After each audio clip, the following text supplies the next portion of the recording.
Tigers baseball on Fox Sports Detroit is presented by Bell Tire.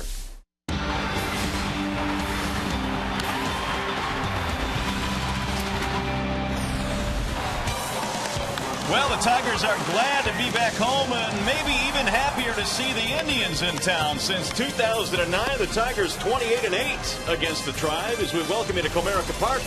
Cloudy, overcast evening here at the ballpark tonight. Game one of this series featuring the Cleveland Indians and the Detroit Tigers.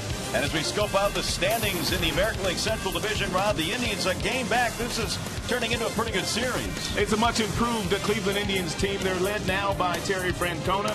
He is a proven winner. They've added a leadoff hitter in Michael Bourne. They've also added some guys to bat in the middle of that lineup to help out Carlos Santana. And right now, this Cleveland Indians team playing about as well as any team in baseball. Mario and Pemba, Rod Allen, glad you're at the ballpark with us here tonight. Tigers opening up this three-game set against a team, Rod, that is hitting the ball really, really well. However, Max Scherzer on the hill tonight for the Tigers. This will be a pretty good challenge for him. Well, Maxwell's simply been on point all season long, and one of the things that sticks out at me is the fact that he's not really walking anybody. He's averaging 6 strikeouts per 1 walk this year. 9 walks and 54 strikeouts for Max. Overpowering fastball. He'll need that overpowering fastball to slow down this Cleveland Indians squad. And when he gets them looking for that fastball, he can simply go changeup. He can simply go slider. He can simply go with that added curveball as well. But this will be one of the biggest challenges for Max so far this year, trying to slow down these Cleveland Indians. It'll be the first meeting of the season between these two teams. 3 coming up this weekend here at Comerica Park. Glad to have you with us. And tonight is the start of a big series. The Tribe in town. Tigers Indians. Game 1 coming up next on Fox Sports Detroit.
Play-by-play, Mike Check.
Ballpark tonight as we welcome you back to downtown Detroit. The Tigers and the Cleveland Indians getting set to do battle here in Game 1 in this series. For the Indians, their lineup presented by the Metro Detroit Chevy dealers. It'll be Michael Bourne off the DL. He's in center field.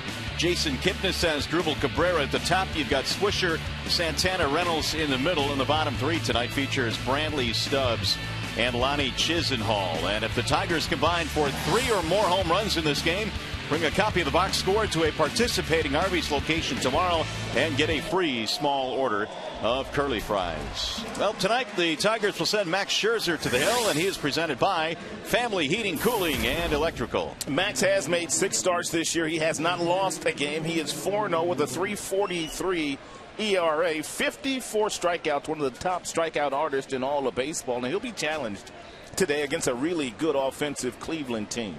Yeah, this Indians team comes in just second in the American League behind the Tigers. They bat .271 as a ball club. And Scherzer ready to go to work. It'll be Bourne, Kipnis, and Cabrera here in the first inning for the Indians. And the first pitch of the ball game by Scherzer is a ball low, 1-0. Michael Bourne just off the disabled list with a lacerated finger. That kept him sidelined for a while. He's had limited success, or limited at bats, but good success against the Tigers. 7 for 14. Outstanding leadoff hitter, tremendous center fielder, has a ton of speed, steals lots of bases. One guy that Max must keep off the base paths here tonight if he's going to have success against this lineup. Here's the 1-1 pitch. Lifted down the left field line. That'll sail back into the seats. And Michael Bourne spent about 21 days on the disabled list with that lacerated finger. He did that sliding into first base, but he needed to do so because had he not done that, there would have been a collision with the pitcher. As it turned out, the pitcher ended up stepping on his hand anyway. Well, the Indians had a big makeover in the offseason. Michael Bourne coming over. They signed him. Reynolds, the new manager, of course, is Terry Francona. Nick Swisher is aboard this year. A lot of changes, and there's strike 3 called. Scherzer starts out with a punch out. Let's take a look at the Tigers' defensive alignment. It's Dirks in left. It's Jackson in center. Torrey Hunter. He is over in right field. Miggy is at third. Peralta Infante up the middle. Prince is over at first base, and Alex Avila is behind the plate here. And Max already with that fastball up to 94. Located beautifully on the black outside to punch out Michael Bourne for the first out of the evening. Not a whole lot Bourne could do with this pitch. Outer edge, and he watched it sail by. There's a strike called on Jason Kipnis, who stands in with 1 out.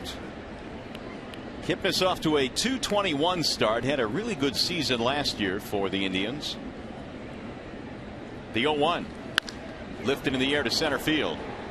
Jackson backing up, still going back, and it's over his head. Kipnis on his way to second base, and he will pull in with a double, and it looked like a routine play for Austin Jackson, but it just kept going. Kipnis is one of those guys, as you mentioned, whose numbers aren't great coming in, but he's coming off a monster homestand in which he hit 3 home runs and he drove in 10 runs, so he shortened up his swing, and because of that, he's done major damage the last week and a half or so. Got a first pitch breaking ball and drilled it to center field, his 5th double of the year. Yeah, that's Max's 4th best pitch, that curveball that he continues to work on this season. Here is ASDRUBAL Cabrera. RBI chance in the first inning for Cabrera. I don't know if Kipnis will do so here, but he's one of those guys on the Indians team that likes to steal third base if you give him too much room. Strike 1 on Cabrera. 270 last season, 16 home runs. His numbers took a dip last season from 2011. Early this year had a good stretch in the month of April, had a 10-game hitting streak. Now the 0-1. 1 ball and 1 strike on ASDRUBAL Cabrera. Max Scherzer. His team is 5-1 when he starts. Scherzer individually is 4-0.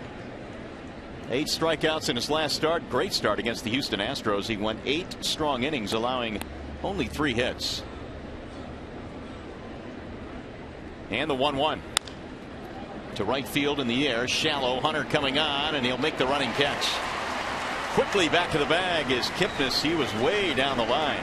This Indians team is a lot like the Tigers team. They've outscored the opponent a ton in the very first inning. 28 first inning runs for the Cleveland Indians so far this year. So with a runner in scoring position, very important for Max to not let Kipnis score. So here is Nick Swisher in his first season with the Indians. Swisher batting .257. He's hit 5 home runs. And right now has hit safely in his last 4 straight games. He has worn several different uniforms in his career. He started with the A's, spent 1 year with Chicago, and of course with the Yankees as well. He looks at ball 1. And it really doesn't matter where Nick goes. He kind of changes the culture of the clubhouse with his personality. He's got a huge personality, comes to the ballpark every single day, loves to win, and he loves to have fun. That's why when he went to New York, you kind of wondered how that personality would play in a clubhouse that has been described as professional. Here's the 1-0 pitch. Drill to right field. That's going to get down and drive in a run. All the way to the wall. This might be a triple. Swisher is on his way to second, but he's going to hold with a double. It's an RBI, and the Indians have another first inning run. Nick Swisher is one of those guys that usually takes a really big swing early in counts and early in the game, but a really nice, short, quick swing by Nick Swisher turned around a 93 mile-per-hour fastball from Scherzer and found the gap in right center field to play Kipnis. Swisher has just picked up his 13th RBI. 7th double of the season as well, and that'll bring up the catcher Carlos Santana.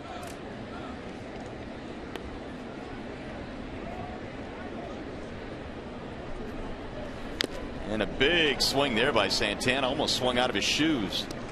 0-1. He is off to a really nice start this year. Well, from the minute he got to the big leagues, he was pegged as a guy that would be an offensive catcher.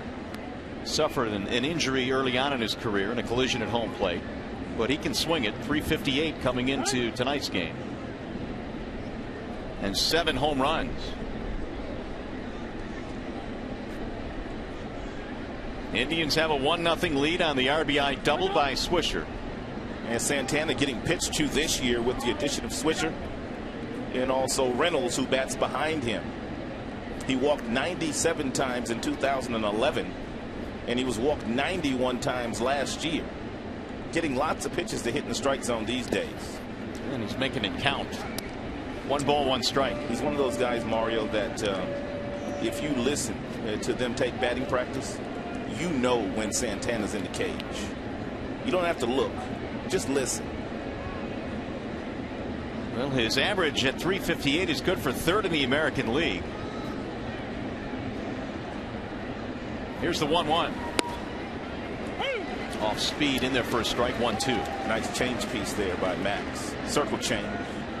Usually fades down and away from the left-handers, but he threw this one right at Santana. He buckles at his knees, and it caught the inner third of the plate.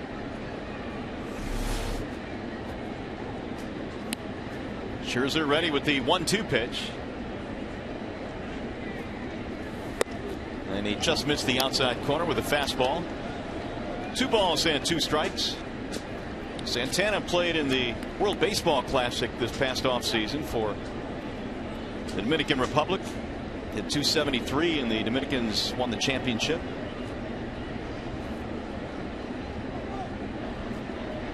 Two and two.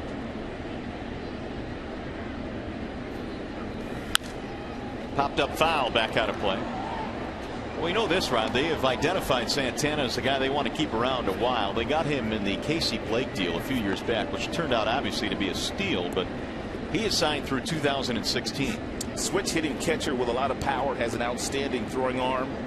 He is still getting better day by day behind the plate with his game calling and handling the pitching staff, but offensively, he is truly one of the best in the game.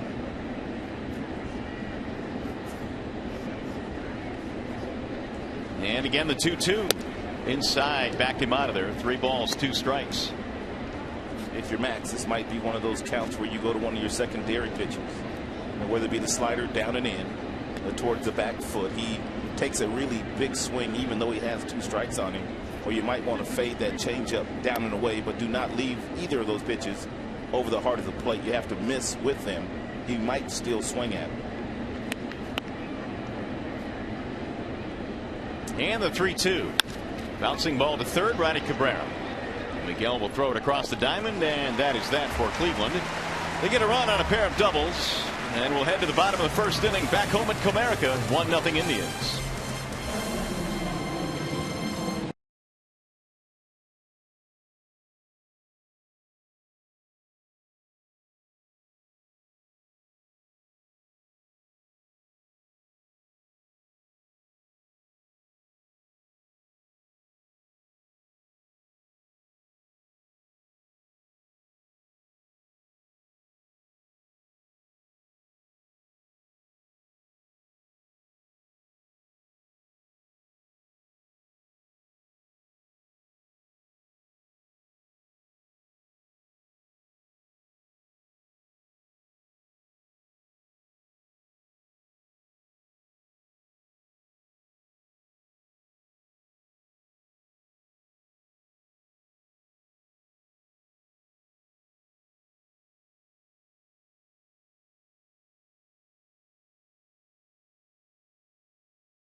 One nothing Indians on a pair of doubles in the top of the inning. Here come the Tigers now. Their starting lineup presented by the Southeast Michigan Ford dealers, and the regular starting 9 for Jim Leland tonight. Jackson, Hunter, Cabrera at the top. The Prince in the middle, along with Martinez and Dirks, and a bottom 3 of Peralta, Avila, and Omar Infante. And the Tigers tonight facing Corey Kluber. Kluber has a nice little cut fastball, and as a matter of fact, he'll throw a ton of those to the left-handers and the right-handers. He'll throw them inside and outside. He has made just a couple of starts this year. He is 2-1 with a respectable earned run average. 16 strikeouts for Kluber in 17 2/3 innings, and they're hitting .258 against the right-hander. He is pitching well. We'll see how he does against this Tigers offense tonight. Austin Jackson leads it off, and AJ at 282 coming into the ball game this evening. Looks at ball one inside. A fastball from Kluber, who hails from Birmingham, Alabama. Austin with a couple of homers this year, 10 RBIs. Strike called. 1 ball and 1 strike. Kluber is 26 years of age. Here's the 1-1 pitch. Jackson takes low, 2-1. Kluber was acquired from the Padres back in 2010, a 3-team deal that involved trading Jake Westbrook away. And the 2-1. Even the count on Jackson. Hunter and then Cabrera to follow. Tigers finishing up that road trip, winning 4 of 6. The Indians just finished up a marvelous homestand, going 8-1 on their homestand. Inside, almost hit him. 3-2.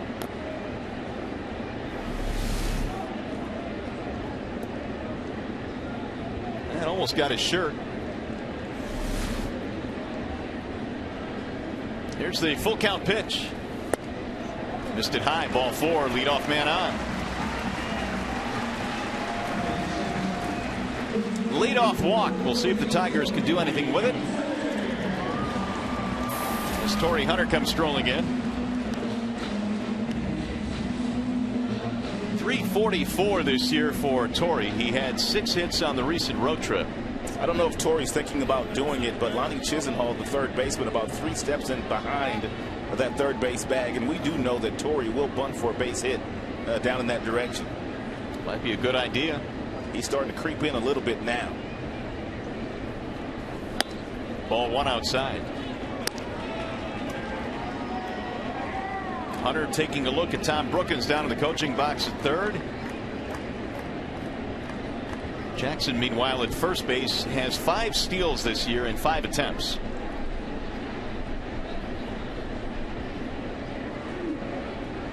And there he goes. Hit and run, fouled back out of play. 1 ball and 1 strike. Hunter this year with 16 runs driven in.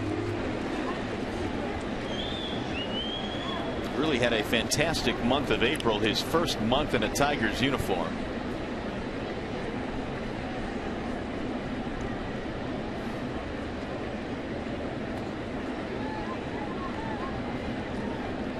Kluber ready with the 1-1. And it's lined to second base. Kipnis will make the play for the out. Let's take a look at the Cleveland Indians starting defense, brought to you by Tim Hortons. They've got a lot of speed in the outfield, especially in center field with Bourne, and in right field with Stubbs. Michael Brantley also a really good defender himself. They can run a little bit in that outfield, can't they?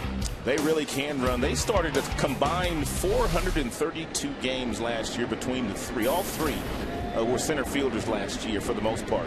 Stubbs in Cincinnati, Bourne in Atlanta, and of course Michael Brantley, and played most of his games last year for the Indians in center field. Cabrera takes a swing and a miss, 0-1. Which is really going to help them playing in a really big ballpark like Comerica Park. Well, Miguel at 382 leads the American League. He also has 50 hits, and that stands to reason that he leads the American League in that category as well. Had a big road trip.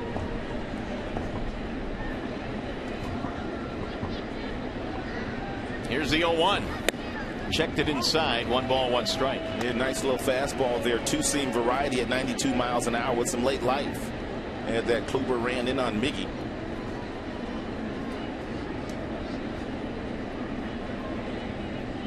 Tigers get a leadoff walk to Jackson.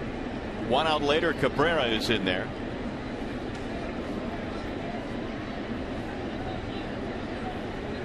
And the 1-1. Fouled back out of play. 1 ball and 2 strikes on Cabrera. Miguel on that last road trip hit .423. Not a whole lot he hasn't done this year, much like last year when he won the Triple Crown. That guy standing behind him certainly has a big part to do with that. The fielder provides a lot of protection. Terry Francona, the new manager of the Cleveland Indians, knows what it's like to have a Miguel Cabrera and a Prince Fielder batting third and fourth. When he managed the Boston Red Sox, they had Manny Ramirez and David Ortiz. So he knows what happens when you have two really good sluggers like the Tigers have. Yeah, and in their heyday in Boston, boy, those two guys were as good as it got. That's right. Here's the 1-2. Swing and a miss. Cabrera goes down for the second out of the inning. First strikeout for Kluber.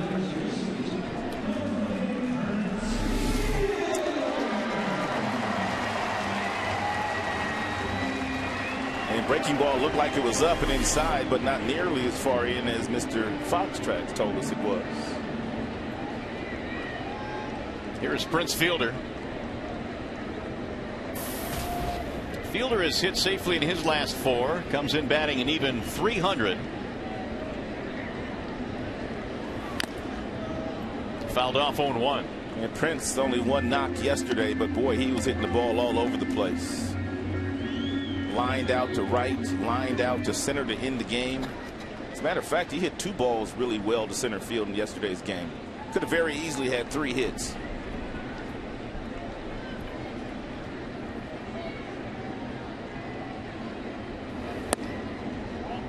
One ball, one strike. Well, Cabrera 37 RBIs. Right behind him is Fielder with 32. Second in the league in that category to his running mate. Fielder has done a good job of getting on base this year. On base percentage well over .400. Swing and a miss. Good changeup. 84 miles an hour. Good arm speed. Looked like a fastball coming out of Kluber's hands. That's what Prince thought he saw. And at the last second, that ball just kind of tailed away from him. Kluber has done good work this year. Had a really good month of April. Was 2-0 with an ERA of 2.25. Gave up 3 runs in his last start, the most that he has given up in any outing this year. Here's the 1-2. Prince pops it up. Let's see if it stays in play. Santana will have room. And the inning is over. No runs, a leadoff walk. Jackson unable to score. 1 in the books here at Comerica Park as we go to the top of the second. Still 1-0 in favor of Cleveland.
The Indians offense get the Bernstein advantage. We go to bat for you, and as we can see, Rod, this team really likes to hit the long ball. And led by this guy right here. He's got 11 of them, and he's not just hitting the left field these days.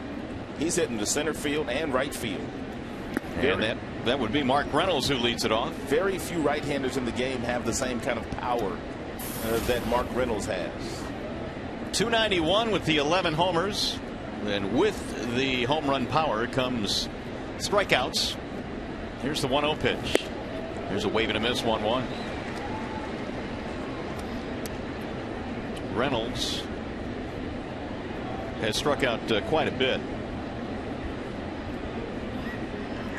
Here's the 1-1 pitch. That's popped up foul, back out of play. Here's what I was talking about regarding Reynolds and his power.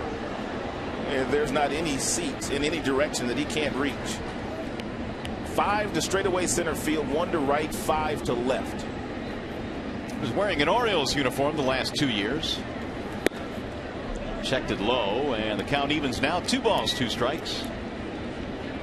The Indians got a run against Scherzer in the first on a double by Kipnis, a 2-out double by Swisher, and made it 1-0. That's where we stand. Here's the 2-2. Swing and a miss. Second strikeout for Max. 1 away here in the second.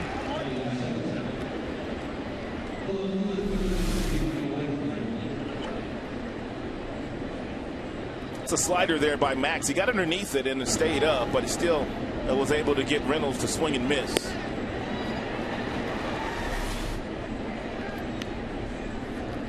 Here's Michael Brantley batting in the 7 spot.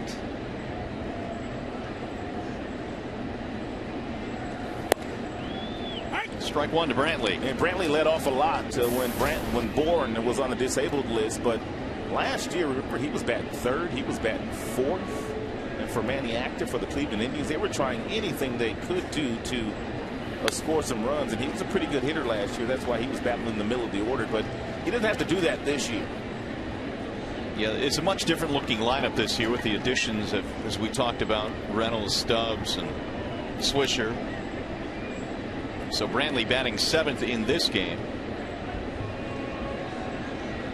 288 last year, had a solid season. Little chopper back to the mound, flagged by Scherzer. 2 gone.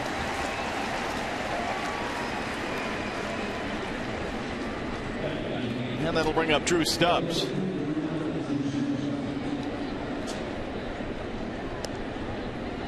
The Indians came in at 18-14, 4 over the 500 mark. They've won 13 of their last 17 games, which has made folks take notice in the American League Central Division.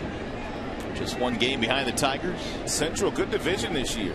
The Minnesota Twins only 2.5 back of the Tigers. Kansas City, of course, has played well. We've well documented that, along with this Cleveland ball club. The Angelus wonder there, Jason Giambi.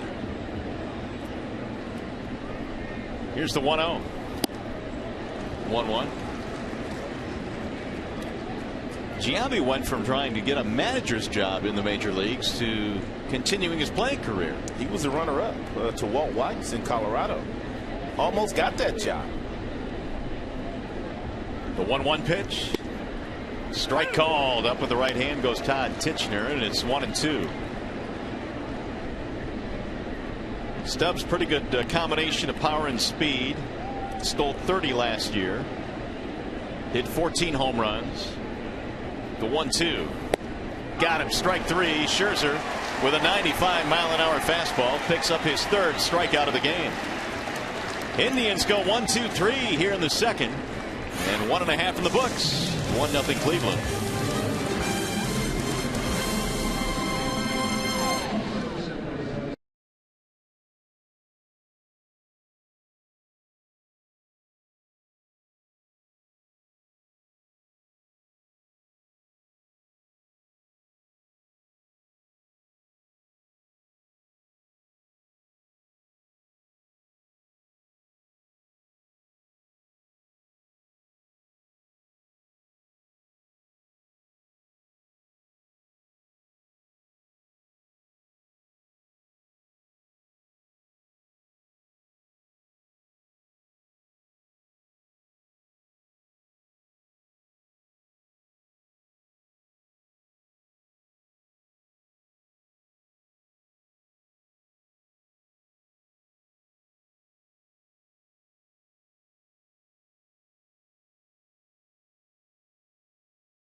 The game presented by the new Egg White Delight McMuffin. Using your cell phone, text Tigers followed by a space and the player's uniform number to 37338, or if you prefer, vote online at foxsportsdetroit.com.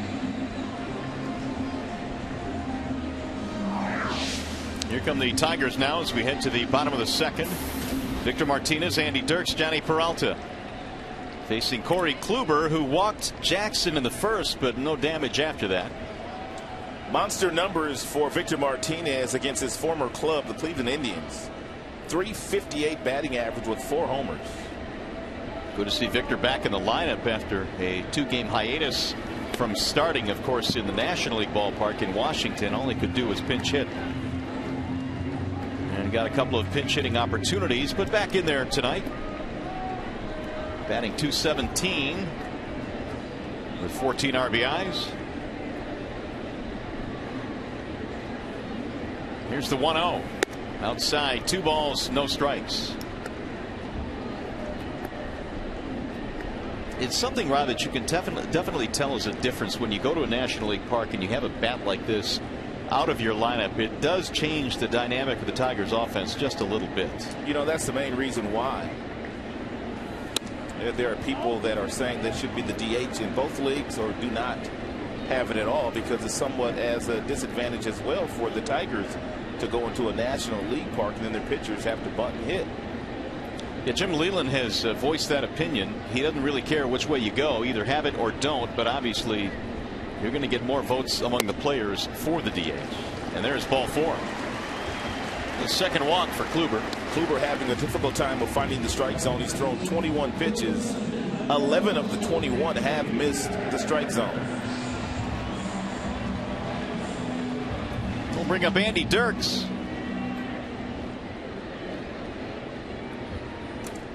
.235 for Dirks. There's the breakdown on Kluber. More balls than strikes so far.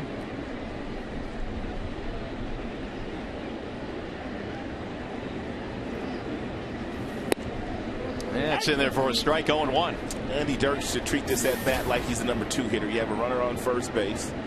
Lots of cutters from Kluber, who is the pitcher on the mound. If he does throw you one inside, look to see if you can turn on one and hit it between Kipnis and Reynolds, the first and second baseman.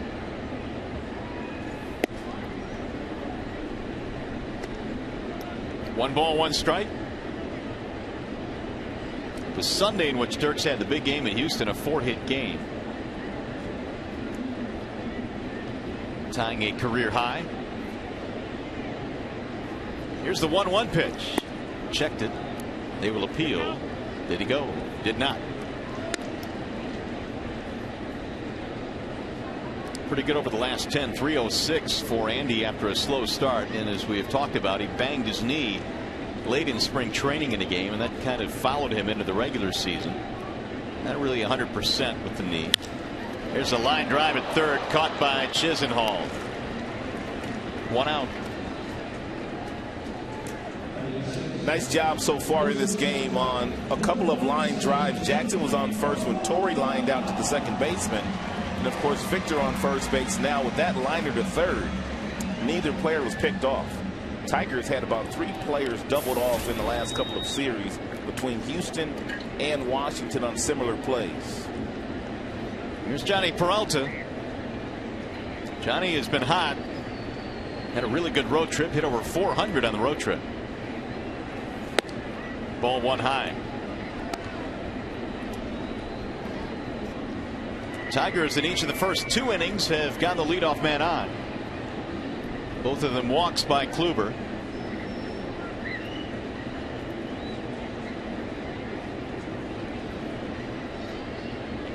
Here's the 1-0 pitch. Fouled back out of play. Here's the Farmers Insurance report card on Johnny Peralta. We talked about the fact that he's been hot. Well, he has an 8-game hitting streak going right now, and during that streak, here are the numbers. .375, a couple of doubles. And Johnny appears to be very comfortable in the batter's box these days. Not as pull happy as he was last year, driving some balls up the middle. Also taking some base hits into right field when those are given to him as well. 2-1. Rain has really made it difficult for several teams. The Indians have had some difficulties with rain. In fact, Kluber has had 2 starts washed away already this year. Tigers ran into some rain in Washington. Pulled down the left field line. There's nobody there.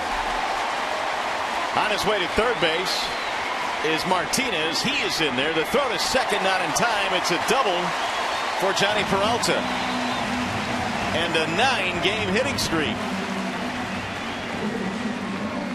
This ball appeared to be going inside on Johnny Peralta, but take a look at him pull his hands in very nicely and barrel this ball up.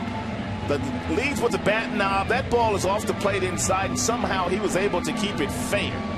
Nice job of base running by Victor Martinez, challenging the arm of Brantley. He couldn't throw him out on third, and that paved the way for Peralta to get into second base with a double.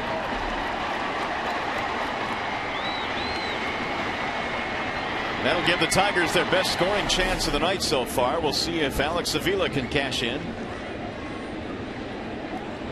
First hit of the night as well for Detroit, and now Santana will head out to the mound. Here's a situation where it appears that the Indians are conceding the run with 1 out. But with Victor running from third base, Victor needs to make sure that he gets a really good secondary lead, and if he's coming on a ball on the ground up the middle, he needs to make sure he runs hard, because Kipnis and also Cabrera might be thinking about coming home. We've seen that play already once this year. That's exactly what Jim's talking about right now.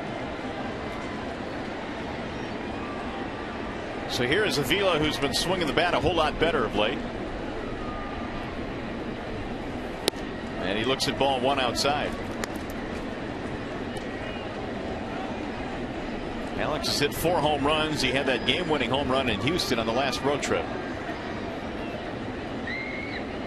6 RBIs this year. And 2 more out there on the bases right now. Outside, 2-0.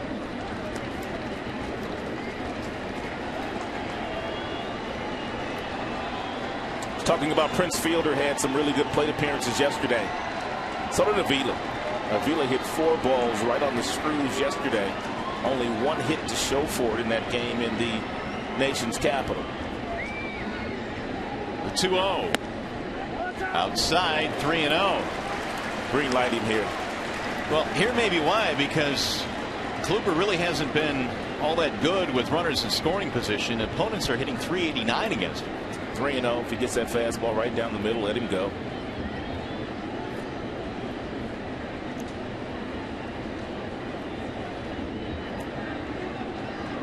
Here's the 3-0 pitch. He is swinging, and it's line fair. That'll get 2 runs in. Avila is on his way to second base, and he will pull in with a double. 2 RBIs, and the Tigers take the lead. Alex Avila has shown us this year that he's not afraid to swing the bat. 3 balls and no strikes. And when your manager gives you the green light in this situation, this is exactly what you want to do. You want to turn and burn, and you want to make sure you hit something to the pull field, which he does, and he drives in a couple. It's 5 good plate appearances in the last 2 days by Avila. You're on your game tonight. Nice call. Avila gets his 7th and 8th RBI. Thank you very much. You're welcome. Tigers have a quick lead here. That's their 2nd hit of the game, and here is Omar Infante. Ball 1 high. So the walk that started the inning comes around to hurt Kluber as Avila hits his 2nd double of the year. 2 of the top offensive teams in the American League squaring off in this series. A wait and a miss. 1-1 the count. I've noticed that Omar starting to get a lot of breaking balls these days. He's an outstanding fastball hitter. Doesn't miss fastballs when he gets those over the plate, and therefore the opposing pitchers steady diet of sliders, and curveballs, and changeups to Infante the last week or so. And the 1-1. 2 balls and 1 strike. Infante at .304. He has really excelled here at home. His numbers at home are awfully good. .442.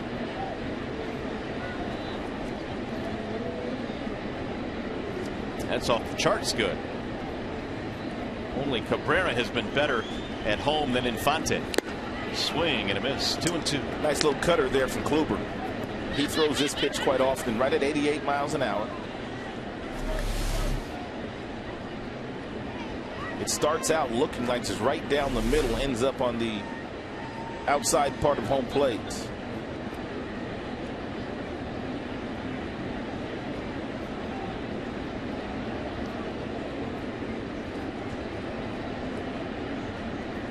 Here's the 2-2 pitch. In the air, shallow right field. Bourne coming on. Kipnis going back. And it's off the glove of Kipnis. Avila coming to third. They're going to stop him there. Kipnis ran a long way to get to that ball. Couldn't quite get there. That's Michael Bourne's ball. Kipnis did exactly what you teach your middle infielders to do. You go back as hard as you can until you hear one of the outfielders call you off. But apparently Michael Bourne in center field, with all the speed that he has, he never called Kipnis off, and very difficult play for Kipnis to make. Actually, that could have been might have been Stubbs in right field or Bourne in center field. Either way, it drops in for a 2-base hit. And now we'll get a meeting on the mound. I'm not sure that the center fielder Bourne could have gotten there, but certainly it looked like Stubbs might have been able to get there. And Kipnis almost made a great over-the-shoulder catch. Mickey Callaway, their pitching coach in his first season, has a quick say. Terry Francona, after 8 years at Boston, won a couple of World Series there. Taking over as the head man in Cleveland this year. Well, Tito knew it was going to be very difficult to come into this ballpark and beat up on the Tigers. Tigers have kind of had their way against the Indians in this yard. There's a line drive right at Chisenhall for the out. Runners will hold. I call him Tito because that's what everybody calls him. His dad's name was Tito.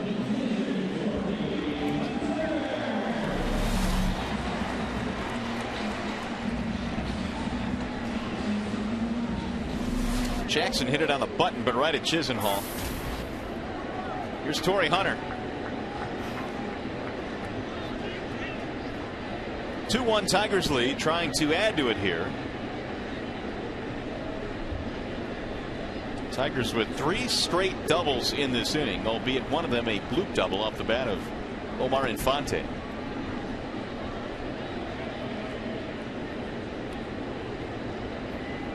Torrey hit the ball hard his first time up, lined out to the second baseman. Ball 1 inside.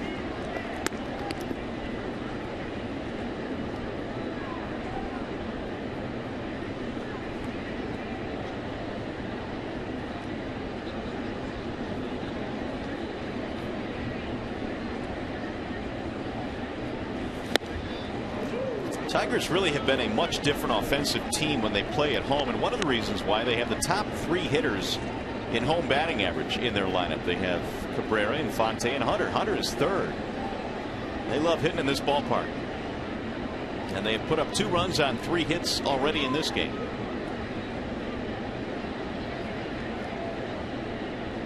Torrey can give them some more cushion. Here's the 1-1. Little looper into right, gonna drop, base hit. 1 run scores. Here comes Infante to the plate. He will score, and Hunter is tagged out off of first base, but 2 runs are in. Both runs are able to score before the tag out at first.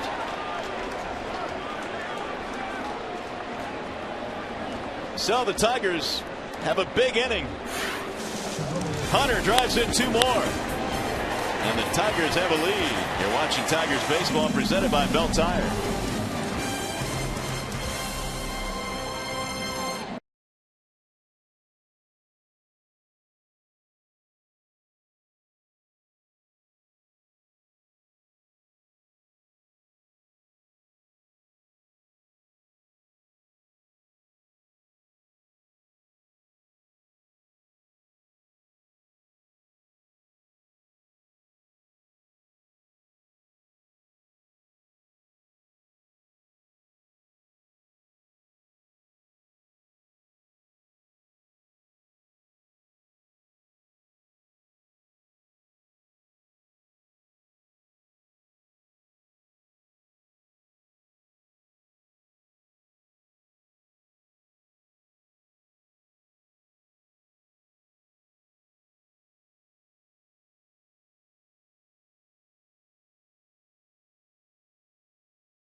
because he caused himself an RBI there, and the Tigers an extra run because Stubbs comes up, he fires to the first baseman Reynolds. Reynolds alertly tags Torrey Hunter before Infante's able to touch home plate. Therefore, Infante's run did not score. Here's one more look at it. Take a look at Infante on second base and watch when the tag is applied by the first baseman Reynolds. He's got it. He tags him right now, and Infante not at home plate. Torrey Hunter too aggressive in that particular situation, cost his squad an extra run there. Well, Todd Titchener, the home plate umpire, indicated 2, but I think as we look back at that, what he was saying is that second run did not score because he then waved it away. So the Tigers have to settle for the 1 run on that play. And as you mentioned, Hunter cost himself an RBI. That's a good play there by Reynolds because he knew with Infante running with 2 outs, they really weren't going to have a play on him at home plate. 3-1 ball game. Scherzer back to work here in the 3rd. And most first basemen, when they're taking the cutoff from the right fielder, they're on the grass. They're about 10 steps deeper on that grass than where Reynolds was. Reynolds obviously made a very heads-up player there on Hunter. Chisenhall fouls it straight back. 3 runs, 4 hits for Detroit. The Indians a run on 2 hits. And as we looked at that replay, it really wasn't even close. He was definitely tagged out before Infante was even close to home plate. So that was a good call. The 2-2. Inside, 3 balls, 2 strikes.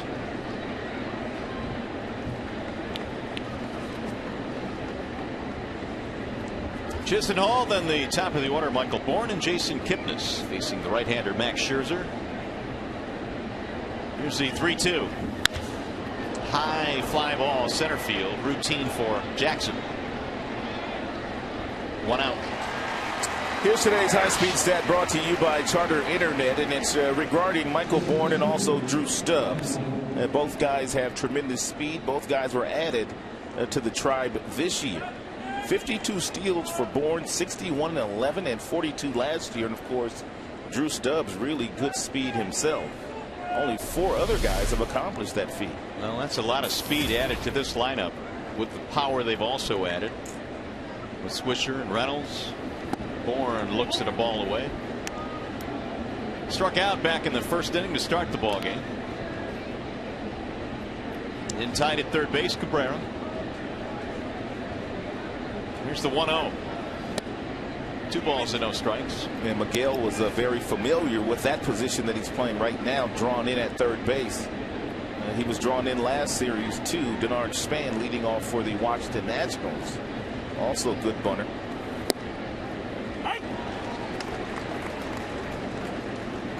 Two balls, 1 strike so far for Scherzer. 40 pitches, 26 strikes. And the 2-1.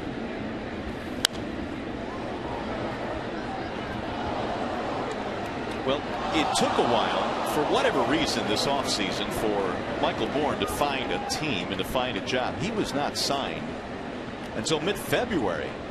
Yeah, he didn't even make it into the media guide. 4-year deal. That is fouled off.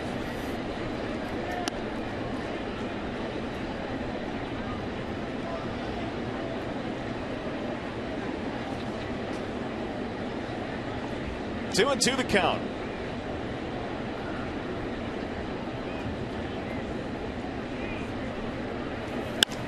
Slice to center field. Jackson on the move. 2 up, 2 down. Jackson gets such great jumps in center field. It appears that he's on the move before you even hear the crack of the bat.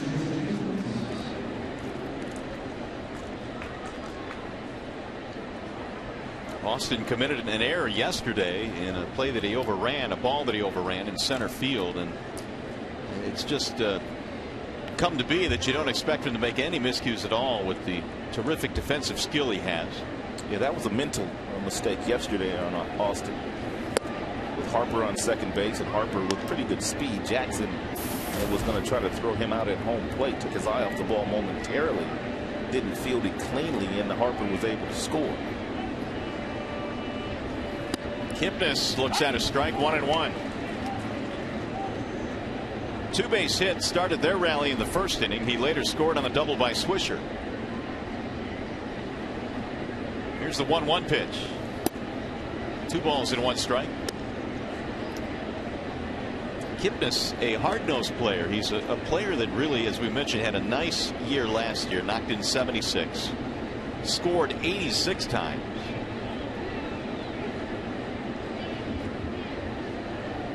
Here's the 2-1. Ground ball, second base. Easy play there for Infante. And as well, an easy inning for Max Scherzer. 1-2-3 they go.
Tigers baseball on Fox Sports Detroit is brought to you by Comerica Bank, a part of Detroit and the community since 1849. Jeep, visit Jeep.com to learn more. And by Pine Sol. That's the power of Pine Sol, baby. 3-1 is our score. Tigers on top of the Indians. Start of a 3-game weekend series here between two teams that have gotten off to a nice start. Did that read say baby at the end, or you just dropped that in there? I just read them. I don't write them. Pine Sol, baby. It actually says it on there. Here's Miguel Cabrera. I thought I could slide it by you, but I couldn't. There's a high drive into right field. Going to stay in the park, though. Drew Stubbs under it, 1 gone. Now Prince Fielder. Fielder with a foul pop to the catcher his first time. Tigers scored all 3 of their runs in the second. Vila doubled in 2 and Hunter singled in 1. Prince at 298 now.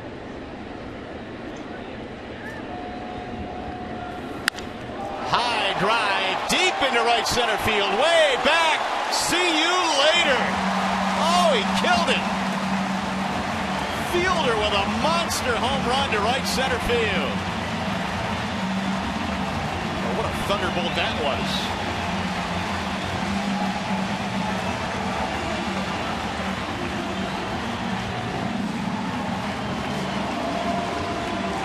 The first time up today, Kluber was able to crowd Prince with a fastball at about 92 miles an hour. He jammed him, and he popped up to the catcher. That time, he was waiting on that cut fastball that really didn't do a whole lot of cutting in. Prince, boy, he absolutely scalded that baseball. Look at the bat speed here. One of the things I always talk about Prince Fielder is the fact that he's a big guy, and he's awfully strong, but he has a lethally quick bat coming through the strike zone. 4-1 Detroit. And a moonshot by the Prince. Listen to it.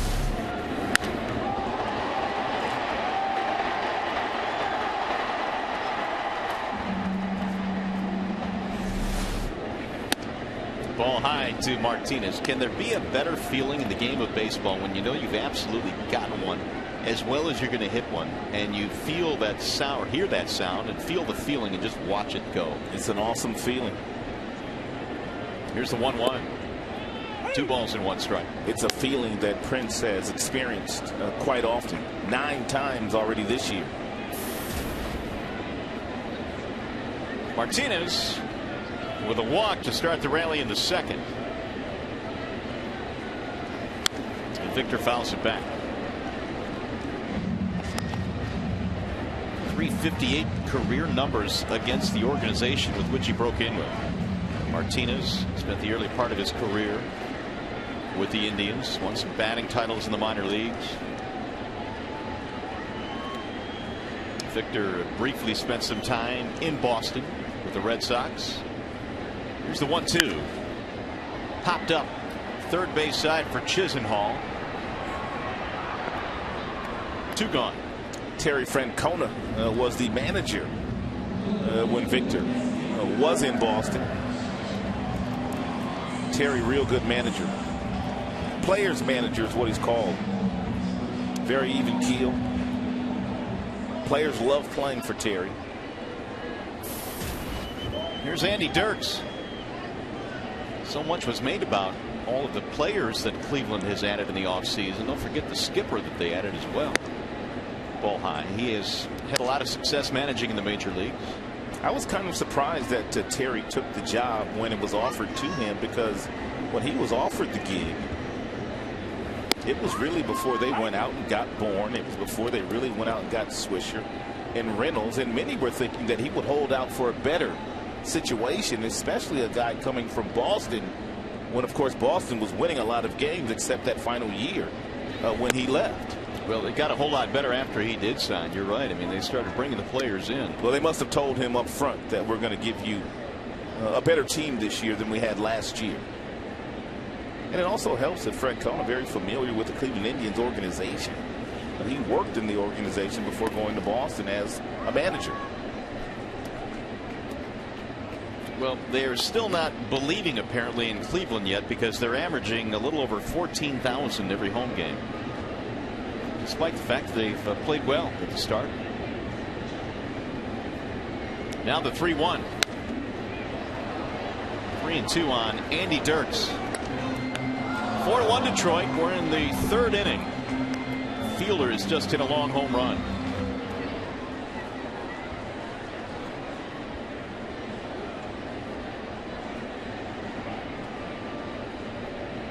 Number 9 for Prince. Right to right field. That's a base hit. He's not fooling many people here tonight. Even the outs that Kluber has gotten have been loud outs.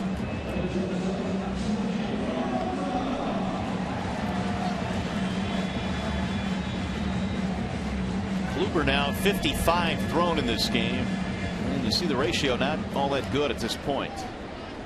Not a bad time if you're Jim to maybe turn Dirks loose with Peralta in the batter's box, especially if you get yourself in a breaking ball count. And Kluber might just forget about Andy Dirks on first base. There he goes. Swing and a miss. Throw down. He is not in time, and a steal.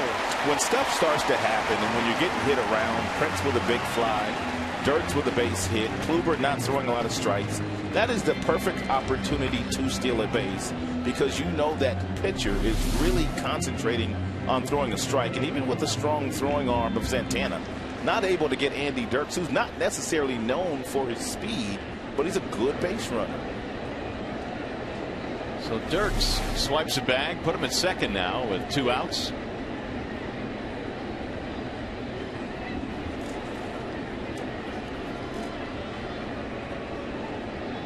Dirks now 4 for 4 in stolen base attempts. Only Jackson has stolen more for the Tigers. Here's the 0-1.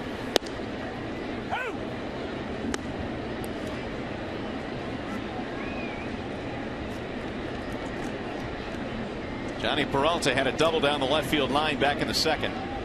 One of the 6 Tigers hits in this game.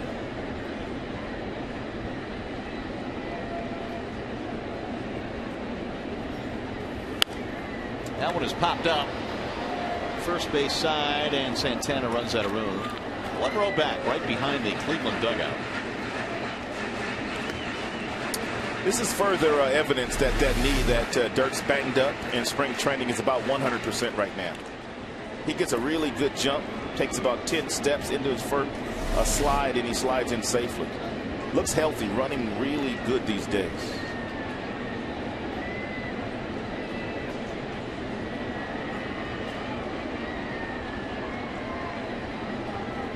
Breaking ball, and he got it.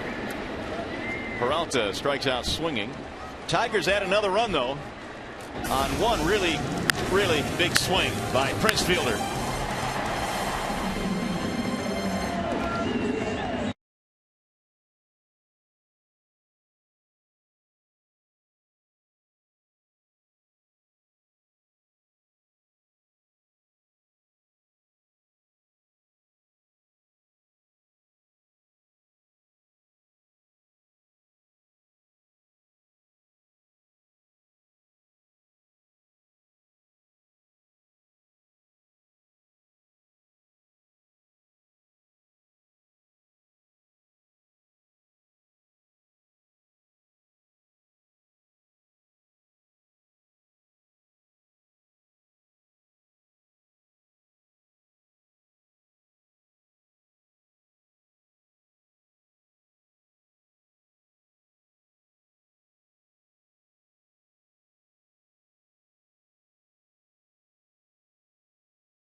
Our Scott's fan poll question of the game: of these four, who is the best offensive catcher in Major League Baseball? Santana, Molina, Mauer, or Posey? Text ace then a space, A, B, C, or D to 37338. Make your selection now. Scherzer back to the hill, and Max has yet another run to work with. It is 4-1 Detroit. You can't go wrong with any of the players on that list. I would agree. If you had to pick one, though, who would you pick? I'm going to rank them here in just a second. All right. There's a ball low. 1 ball, 1 strike. I'm going Mauer first. I'm going Posey second. I'm going Santana third. And I'm going Yadier fourth. Exactly how I have them ranked. Although, if you switched Mauer and Posey, you might not get too many arguments. But Joe Mauer has won 3 batting titles. The ball outside. 2-1 on ASDRUBAL Cabrera. Posey has won a batting title himself. Didn't he win one in the National League? Yes, he did, as a matter of fact. I believe you're right. And an MVP. Mauer's also won an MVP. There's the 2-1. High fly ball. Right center field. Jackson calling. 1 out. Meanwhile, after giving up an RBI double to Swisher in the first inning, Max Scherzer awfully good. And Max is able to get ahead of a lot of these Cleveland Indians hitters. And one of the things that we pointed out regarding Max coming into this contest, only 9 base on balls all year for Max, and 54 strikeouts coming in. And that is 6 strikeouts for every 1 walk so far. And once he really figured out that arm slot and where to release the ball with the kind of talent and skill set that he has, his game's on a whole nother level these days. Here's Swisher with 1 out.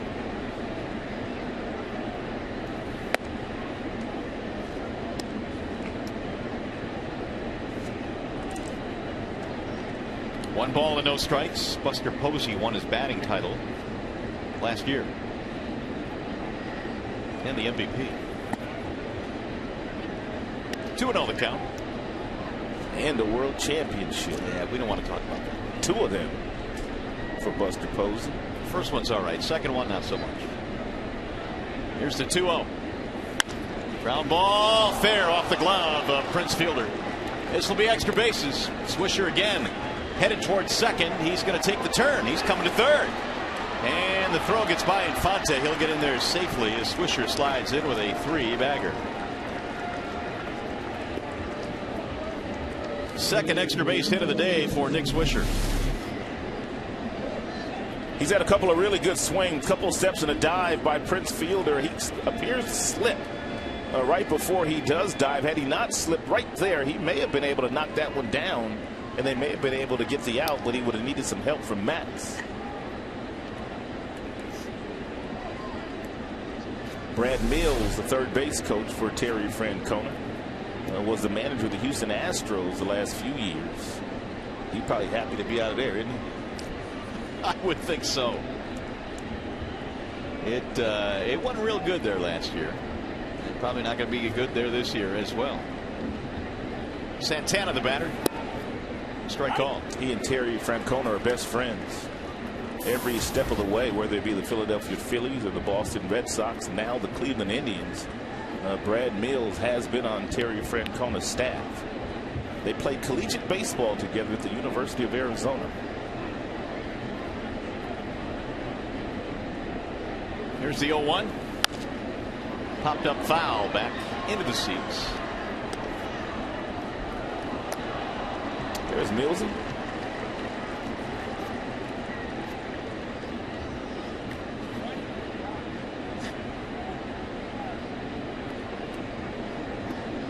Two on Santana. That triple stops the string of 8 straight retired by Scherzer. Only the third hit given up by Max as well. And the 0-2. Santana just got a piece of it right back to the on-deck circle where Mark Reynolds is waiting. No need in throwing Santana a strike here. He will chase. He's a very good hitter. He's having a really good year, but once you get ahead of him, in this particular situation, either throw one high out of the strike zone or you bounce one up there. But if you do call for the breaking ball, Avila, you must get out and block it. But he will chase. Way outside. 98. Gee. 1-2. That might be Max's best fastball of the year. I think it is. I don't remember 98 up until that last one.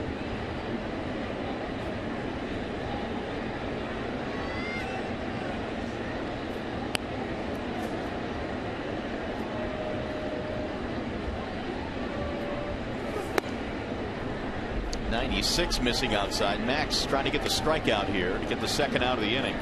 Here's where guys like Max and Verlander, a couple of guys that have really overpowering fastballs, and this is one of the reasons why they get so many strikeouts.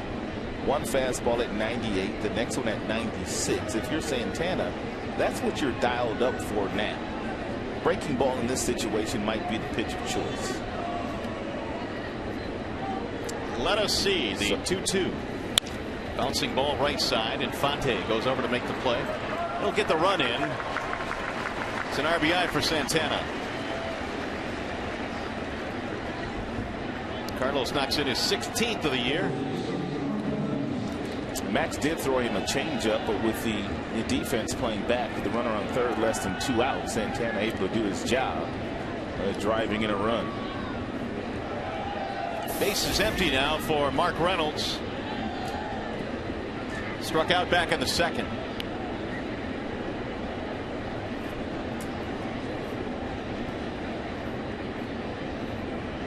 Max now from the windup. Fouled back at 95. Here's the high-speed pitch brought to you by Xfinity. And 98, a top fastball thrown here tonight by Max Scherzer. He did that to the last batter, Carlos Santana. 78 could be a curveball, could be a changeup.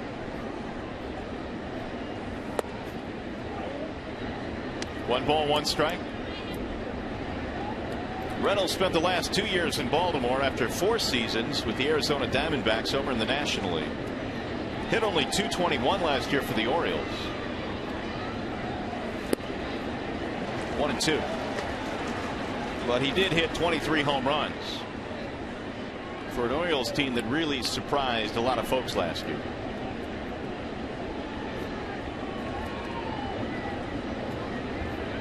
And the 1-2. Swing and a miss. Down he goes. Scherzer at 96 blows him away. Strikes him out for the second time in the game. Indians going to run back on the triple and the bounce out. We'll go to the bottom of the fourth.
Has 4 strikeouts in this game already, and 2 of those have been to Mark Reynolds. First pitch fastball right down the middle, fading changeup down and in. Then he comes back with a real nice slide piece, and he follows that up with a piece of cheddar at about 96 miles an hour. One thing Reynolds will do, he will strike out quite often. 223 strikeouts for a major league record he set back in 2009 when he was playing for the Arizona Diamondbacks. He's on pace this year for 172. I think we are both in agreement that we saw on that last road trip the guy that might just lead the league in strikeouts this year. Chris Carter. Chris Carter, yeah. I mean, if he gets enough at bats, which you anticipate he would on that team, he could quite easily go way over 200. Shatter that record. Well, Carter has 52. Reynolds right now is not on that list. Colby Rasmus has punched out 50 times. Avila had himself a big 2-run hit back in the second inning. Tigers lead 4-2. We're in the bottom of the fourth. First meeting of the season between these two ball clubs.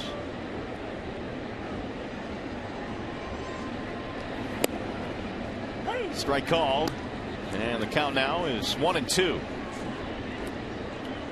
Ironically tonight, the only Tiger that has not reached base with a walk or a hit is Miguel Cabrera. Stick around. It's going to change? Yeah, stick around.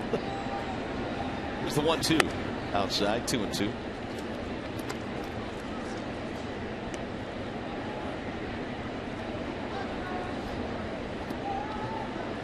Avila now with a total of 8 RBIs.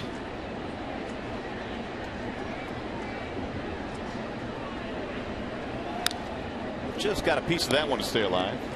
Looks like that one might have got Santana right off the wrist.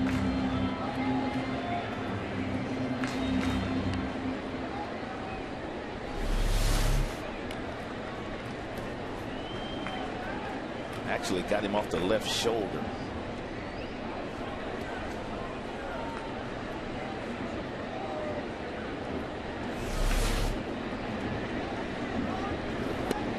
Strike called. Avila is out on strikes. 1 out here in the fourth.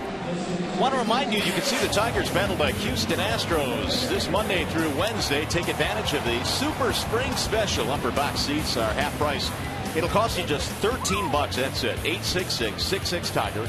Or visit tigers.com. Grab the family, grab the kids. Come on out to the ballpark and enjoy the Super Spring Special. Here is Omar Infante. Loop double back in the second for Omar. Strike one from Kluber. This was a pretty evenly matched season series last year. They played 18 games, did the Tigers and the Indians. Cleveland won 10. The Tigers won 8. Just off the plate there with the fastball, 1-1. The year before that, the Tigers won 12 of the 18 games. Here's the 1-1 pitch. 2 balls and 1 strike.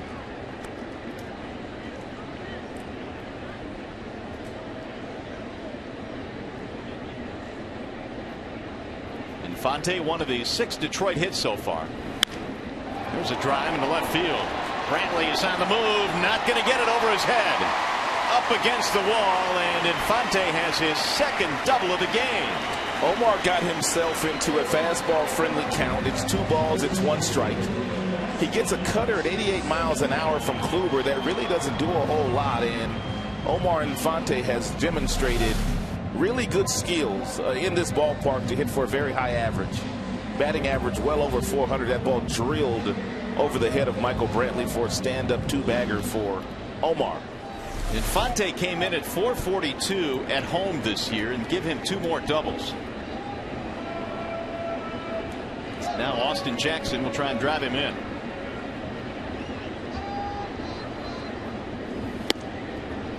Austin with a walk and a line out. Hit the ball hard his last time up to Chisenhall down at third base.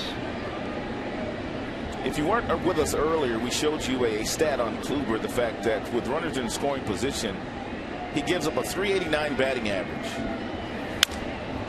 Ooh, look out, shattered bat, and it's going to roll towards second. Kipnis will have no play. Infante will stop at third. Sometimes it's better to be lucky than good.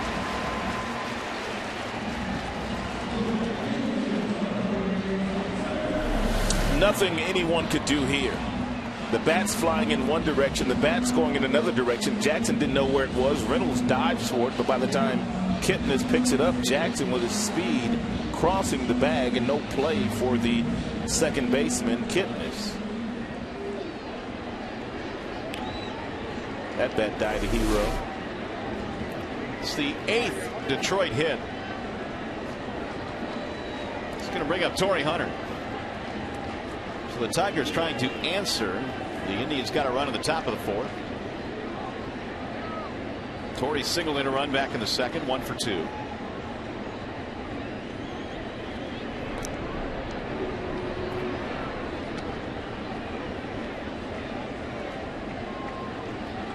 This season with men in scoring position, Hunter is over 300. 303 to be exact.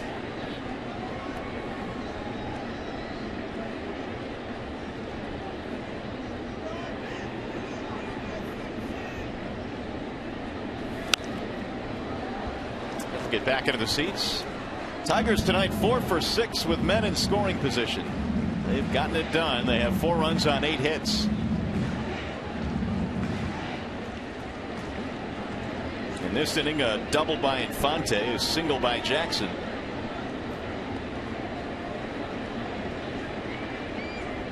The 4 runs that Kluber has allowed, the most in any outing this year.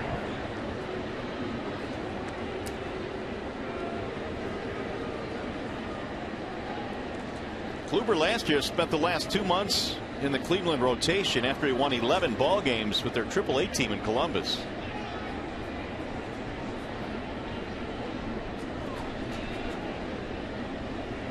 The 0-1. 0-2 now on Hunter. With Cabrera waiting on deck. Torrey's average now at .346.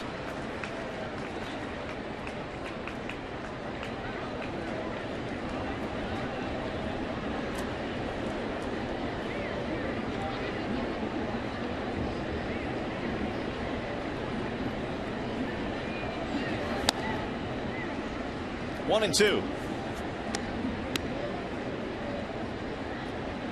Indians coming into this series had won 8 of 9 on their last homestand, and they outscored the opponents on their last homestand 57-23. And in doing so, they jumped 4 games over the 500 mark with that big homestand. The 1-2, swing and a miss. He went after the breaking ball, and down he goes. He threw that same breaking ball to Miguel Cabrera on Miguel's first time up, and the result was the same. A strikeout. Here's a breaking ball that comes right at you. You know it's going to be a strike. But you're back on your heels, and you just don't get a really good swing at it.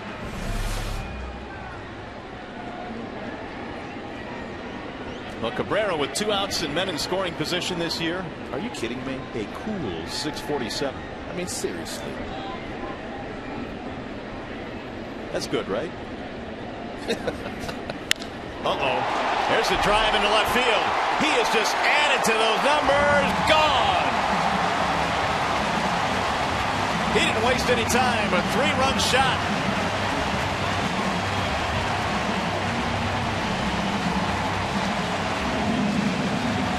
(7-2) Tigers.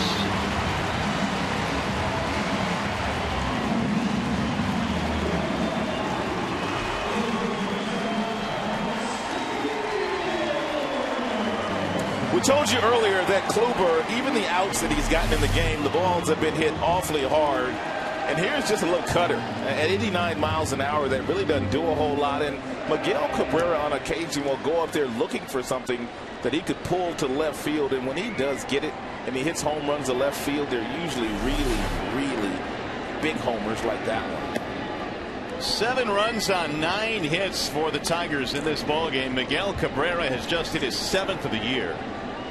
And he now leads the American League with 40 RBIs.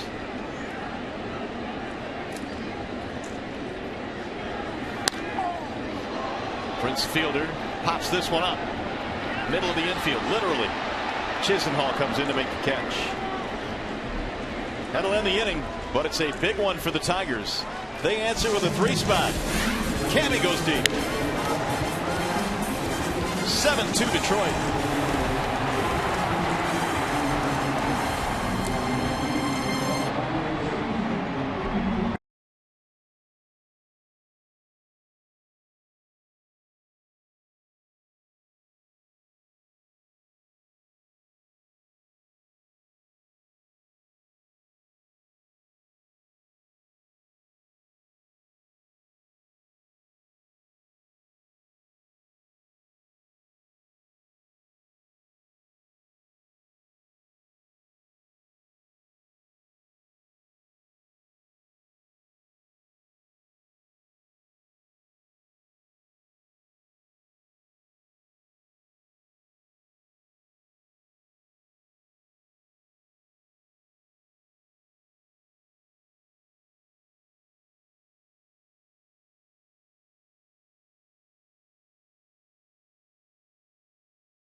Detroit is brought to you by Arby's. Try Arby's new King's Hawaiian roast beef sandwich. Arby's, slicing up freshness. And by Bell Tire. Get the lowest tire price, period. Bell Tire. Back here in downtown Detroit, where Miguel Cabrera has busted this one open a bit. 7-2 is our score. 3-run homer. And Michael Brantley leads it off, and he takes strike 1 from Max. Didn't you just say a couple of minutes ago, just stick around? I sure did. We're talking about Cabrera not having a hit. Got one now. 9 Tigers hits in this game. Brantley, Stubbs, Chisenhall here in the 5th inning. And Max cannot complain about the offensive support tonight. 7 big ones up there. Right to the shortstop on one tricky hop for Peralta, and he'll throw him out. Run support really nothing new for Max. When he does take the bump, Tigers score runs in bunches for him. Got a bunch more tonight. Well, there you have it. They're really good in the truck. Quick to ask. There it is. 8.5 runs a game for Scherzer. Darvish, same story.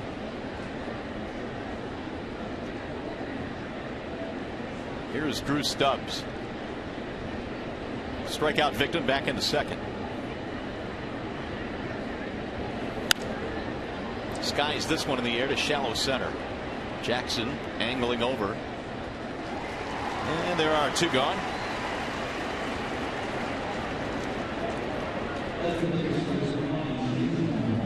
Max tonight with 4 strikeouts in the game. Struck out 8 his last time. 3 times this year Max has picked up 10 or more. His high water mark is 12 against the Athletics.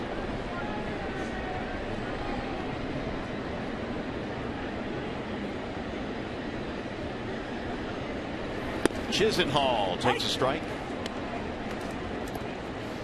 Chisenhall on his first career opening day roster this year with the Indians. He had a huge spring, hit 400 this spring. That's how he made the squad. The 0-1. Soft line drive caught by Infante. Quick 1-2-3 inning for Max Scherzer. Tigers baseball tonight presented by Bell Tire.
Scored 3 runs in the second. Alex Avila had a big 2-run double off Kluber to make it 2-0. Later in the inning, a single by Hunter scored another to make it 3-0. Hunter was tagged out at first base. Then in the third, the Prince went really, really deep. It was a solo shot to make it 4-1 at that point. And then how about this guy? Big fly, 3-run variety. First pitch swinging at an 89-mile-per-hour cutter, from Kluber.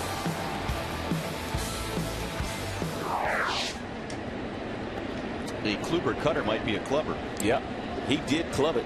7-2 in favor of the Tigers. We go to the bottom of the 5th, and Victor Martinez will lead it off.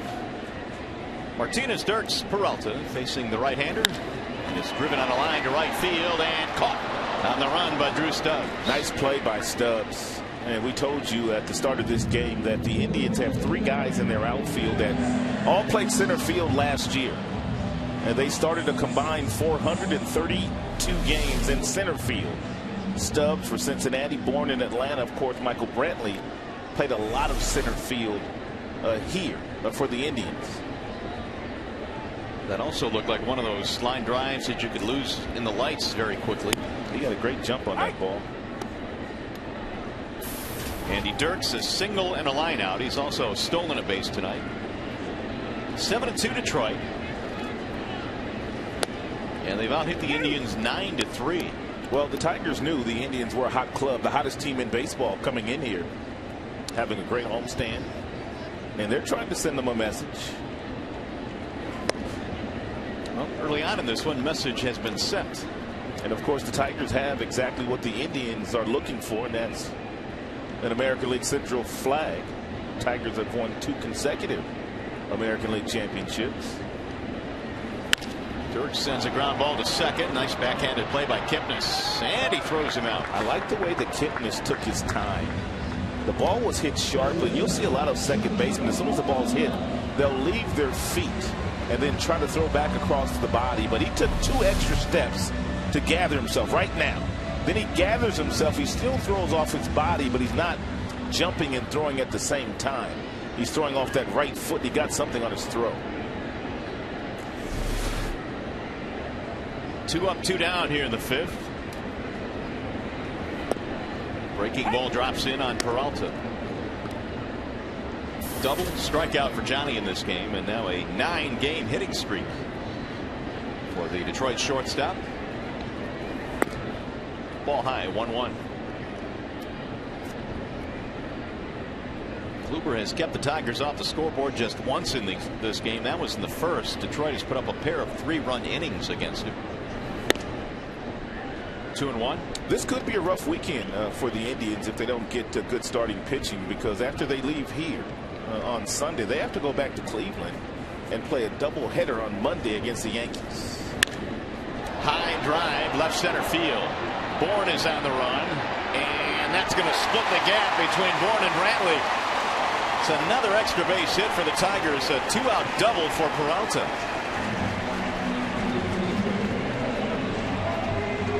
That's one thing about Michael Bourne. I told you that he has spent the majority of his time over in the National League. He played for Atlanta last year, so he doesn't quite know where to defend a lot of these Tigers hitters.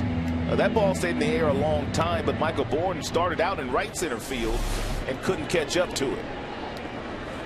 Second double tonight for Peralta. The Tigers have 7 extra base hits in this game. Avila tried to play a 2-out run. Had a 2-run double back in the second.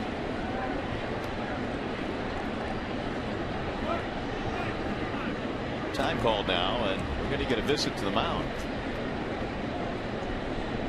Yeah, this is to buy a little time for one of the relievers in that Indians bullpen, who has gotten up and started to get hot.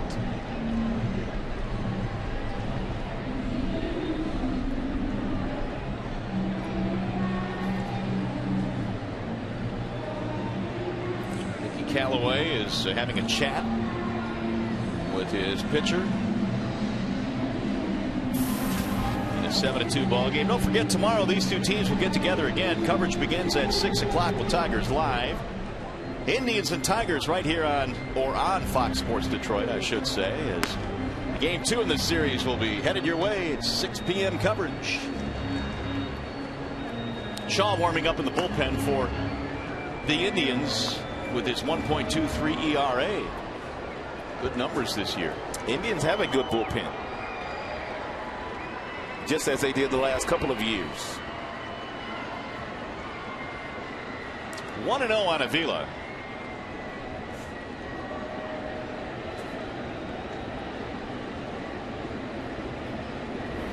Swing and a miss.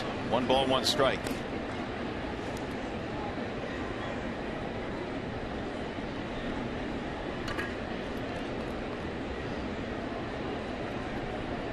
Two-out double by Peralta.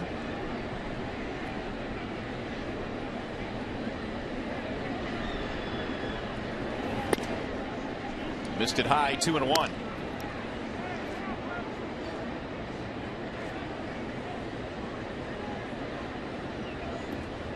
Seven runs on 10 Detroit hits now.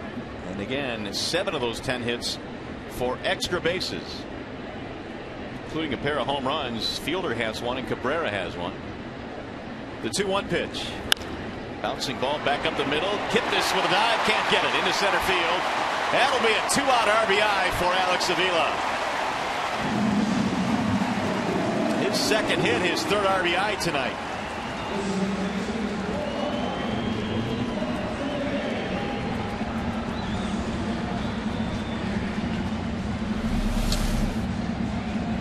A couple of steps in a dive for Kipnis, their second baseman. He was able to get glove on it and slow it down, and that's just enough that it allows Peralta to score with ease. Bourne in center field doesn't have a play.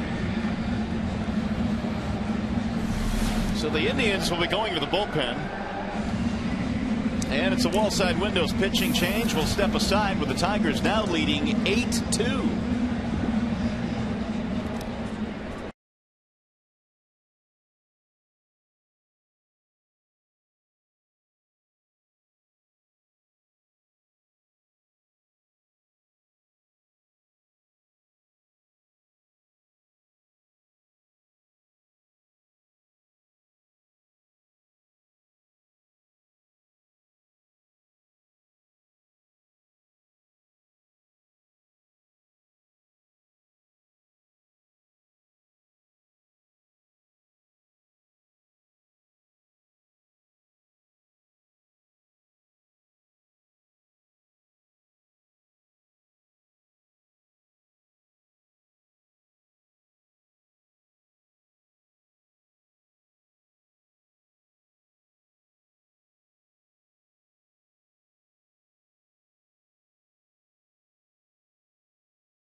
Here tonight, and Omar Infante has a couple of those. The first time up, he got a breaking ball. He was fooling out in front. Kipnis, their second baseman, couldn't make a play. Omar thought he was out, but he got himself a double. Last time up, he got a cutter, and he smoked it over the head of Michael Brantley in left field. So Omar Infante's got his hitting shoes on here tonight. Well, to be quite frankly, he's had his hitting shoes on all year. He has indeed. And as we look at the best averages among ninth hitters, and you've got Infante at 341. Pretty good. Tigers have 11 hits in this ball game tonight. Omar takes a strike from the new pitcher, and that would be Brian Shaw. 64 outings last year for Shaw out of the bullpen of the Arizona Diamondbacks. Didn't have great numbers, but he's pitching very well here with his new club. Ball inside. 1 ball, 1 strike. 2 doubles for Omar. His season average now at 316. 2-out RBI single by Avila signals the end for Kluber. Here's the 1-1. Swing and a miss.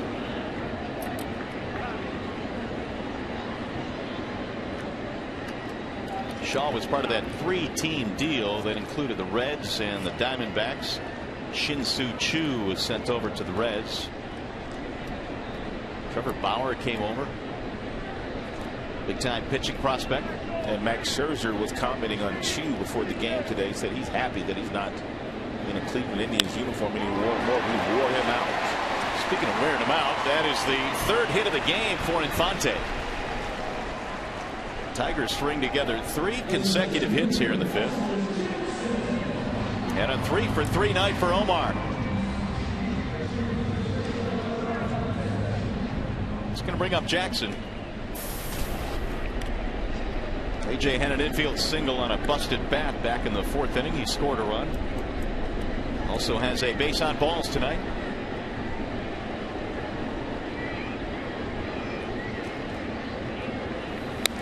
Foul straight back, 0-1.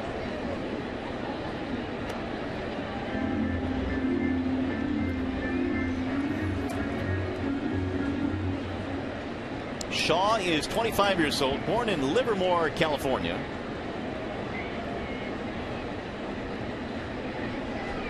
.49 ERA last year with Arizona.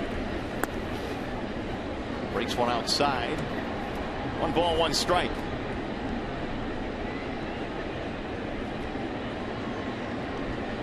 Originally signed by the Diamondbacks in the 2nd round. Fouled away, 1-2.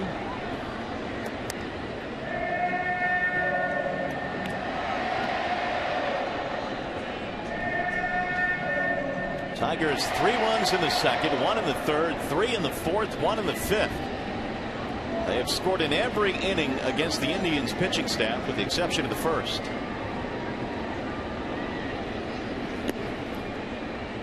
Jackson laid off that time. 2 balls, 2 strikes.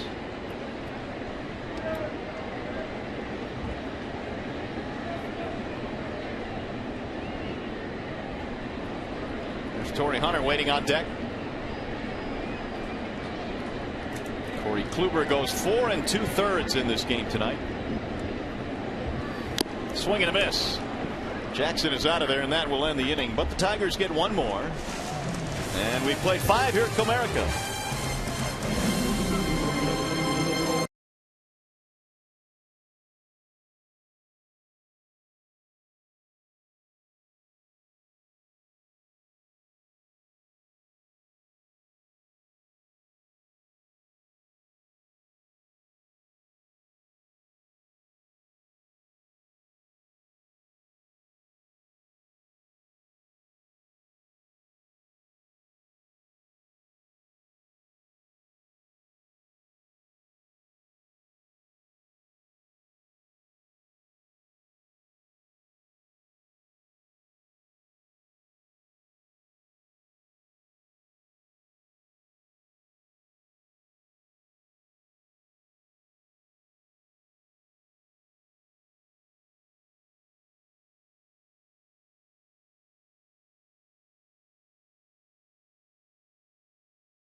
But at Joe Louis Arena, the Red Wings have taken a 1-0 lead on a backhander by Pavel Datsyuk.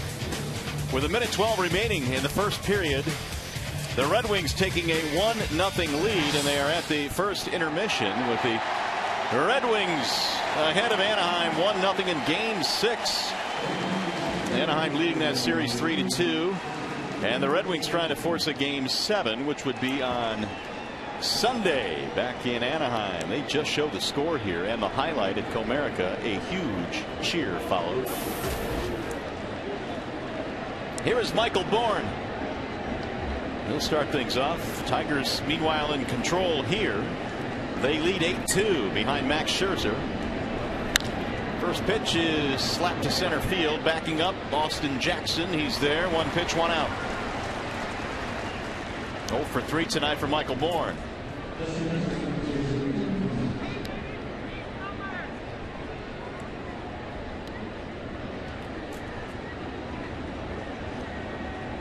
There's Jason Kipnis.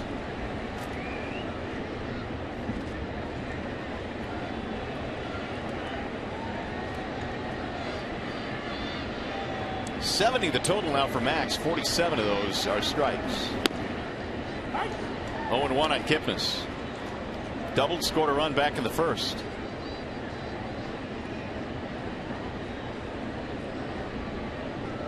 Here's the 0-1 pitch.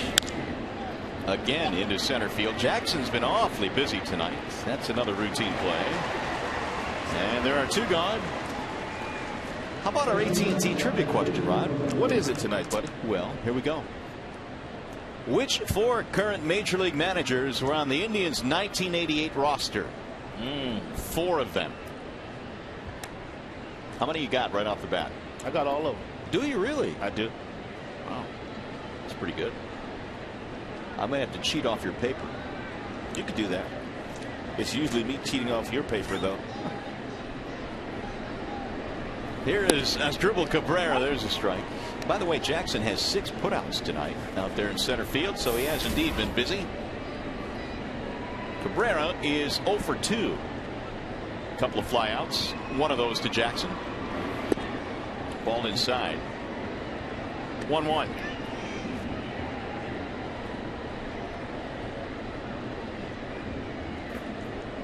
Seven straight retired by Max Scherzer.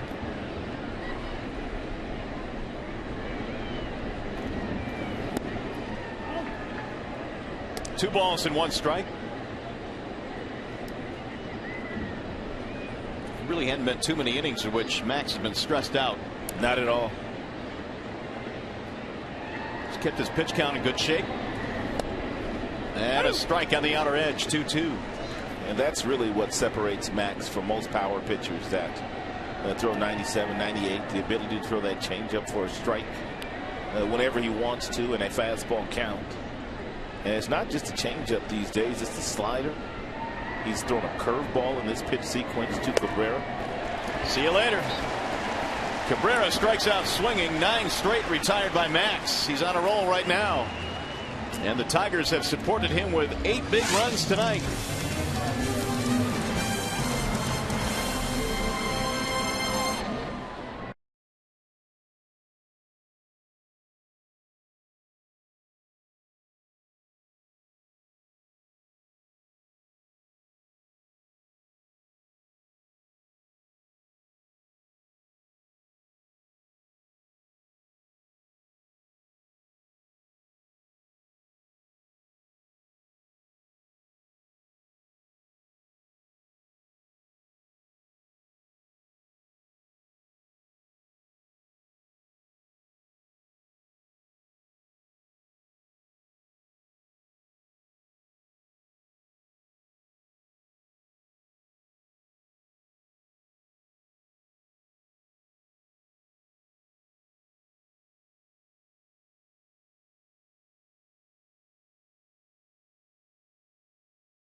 Apparently the boys are back with a bang. The Tigers lead 8-2 as we go to the bottom of the 6th inning here at the ballpark tonight. 8 runs on 12 hits for Detroit. 2 runs, 3 hits for Cleveland. Cabrera has a 3-run homer this evening. Torrey Hunter leading it off. Bouncing ball right back to the mound. Shaw will throw him out. 1 away. Kluber started this game, went 4 2/3, was knocked out on the RBI single by Avila. So he gave up all 8 runs.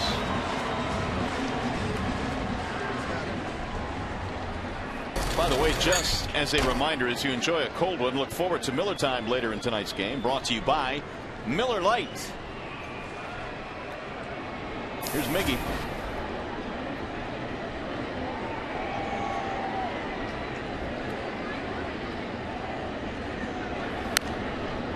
It's back out of play 0-1. The home run by Cabrera extends his hitting streak as well. And Miguel now with 7 long balls on the season. Had the big series against Houston. Cabrera's hit streak now is at 9 straight. He had a 12-gamer in the month of April. Shot toward right center field. Bourne is on the run. Can't get it. It'll go to the wall. Cabrera will head to second and pull in there. Looked like Bourne was going to make that play.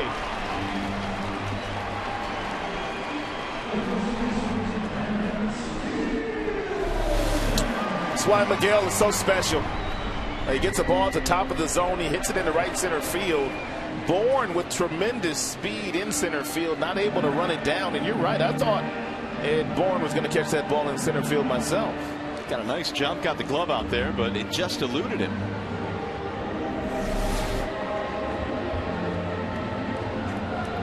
Terry Francona will take the baseball from Brian Shaw, give him a pat on the back. It's been all Tigers tonight. And we have a wall side windows pitching change here at the ballpark. Cleveland back to the bullpen. We'll be back.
Was a 3-run home run, but take a look at the front foot. That's what I want you to concentrate on here. He picks it up and then he puts it back down, and that's where he generates his leverage. That was a 3-run home run to left field. Now all of a sudden here comes a new pitcher. He doesn't necessarily know Shaw. Take a look at the foot here now. He doesn't even pick the foot off the ground this time. The heel slightly comes up. He gets a ball at the top of the zone and he doubles into right center field. This guy, his baseball IQ is just off the charts. It is indeed on another planet. Here is Prince Fielder facing Nick Hagedorn. Ball 1. Prince. Well, you know that he won the Triple Crown last year, right? Huh. He is well ahead of last year's pace in 2 of the 3 categories. 385 now for Cabrera. Pretty amazing. Hagedorn's 1-0. Outside, 2 balls, no strikes. Here are the numbers on Nick Hagedorn. No record for Hagedorn. He comes in with a very good earned run average, but just about everybody in that bullpen has a good earned run average. That's been one of their strengths this year. Opponents hitting 120 against Hagedorn as well. Did not pitch after July last year because of a broken arm. Prince got a 2-0 pitch and he loops one foul and back out of play. Hagedorn going up against a guy who hit 289 last year against left-handers, and he's off to a better start this year against left-handed pitching. Left-handers don't bother Prince Fielder.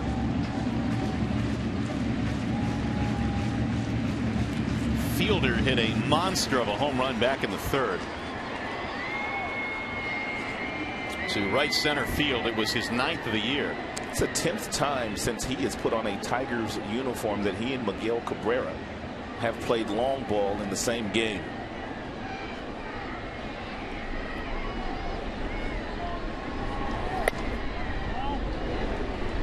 Three and one on Prince. And the second time they've done it this year.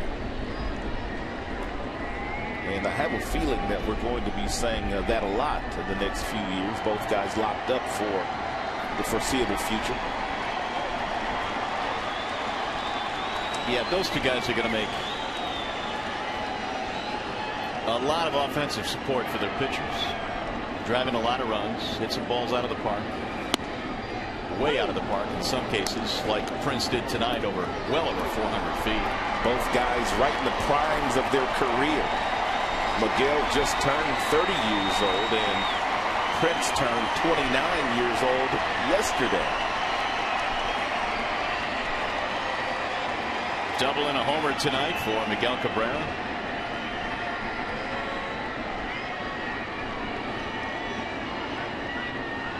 Three-two pitch. Swing and a miss. Fielder down on strikes.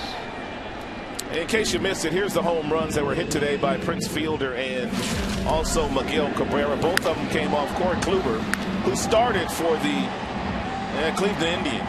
And nothing cheap about either home run. About 1,000 feet of home runs off the number 3 and number 4 hitters here tonight.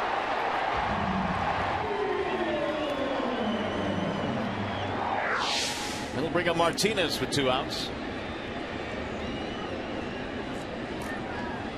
Victor will bat right-handed for the first time tonight.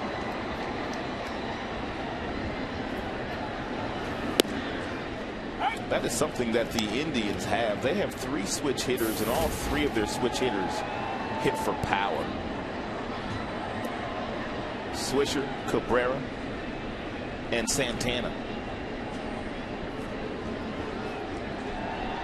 These two guys at one time were traded for each other. Martinez and Hagedorn were involved in the same deal. Outside. That was back in July of 2009. Hagedorn came over along with Masterson.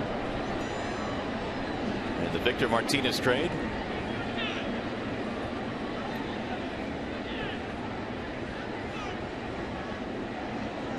Here's the 1-1. Fouled away. 1-2 on Victor. Martinez a walk, otherwise 0 for 2 in this game. He has scored a run.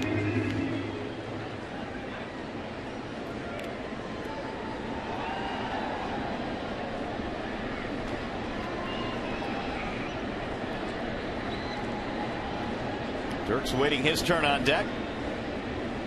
Tigers 13 hits, Indians have 3. Here's the 1-2. Fouled away again.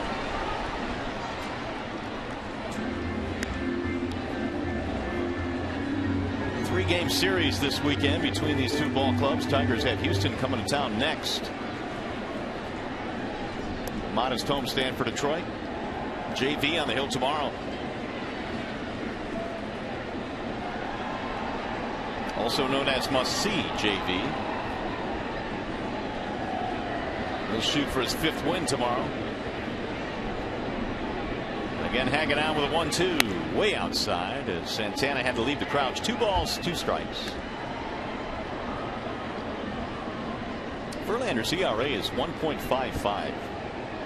He's dirty. He's the best in the game. Has been that way for the last 3 or 4 years.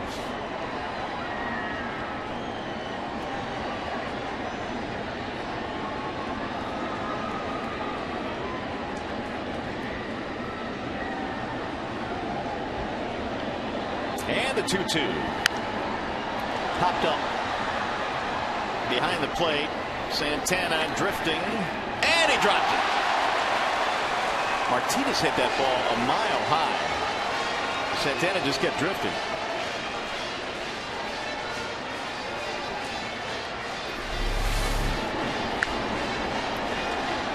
You can tell about right now Santana starting to struggle with this pop-up. Right in the heel of the glove. That is the first error the Indians have committed in 50 straight innings. And it gives Martinez new life. 2-2.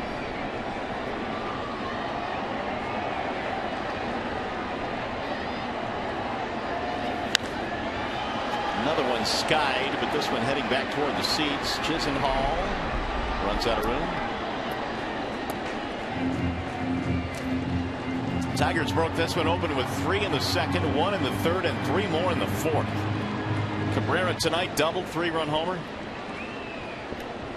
Avila has knocked in 3, and Infante has 3 hits. Some of the highlights of this one tonight.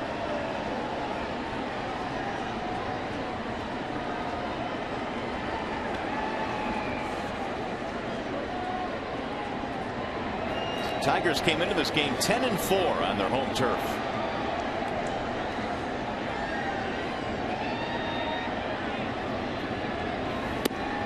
Got him. Strike 3 on the outer edge. Martinez knew it. Hagedorn comes out of the bullpen, strikes out a pair. Let's go to the 7th.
Of the game, and Prince Fielder earlier in this contest showed his bat speed is freaky fast.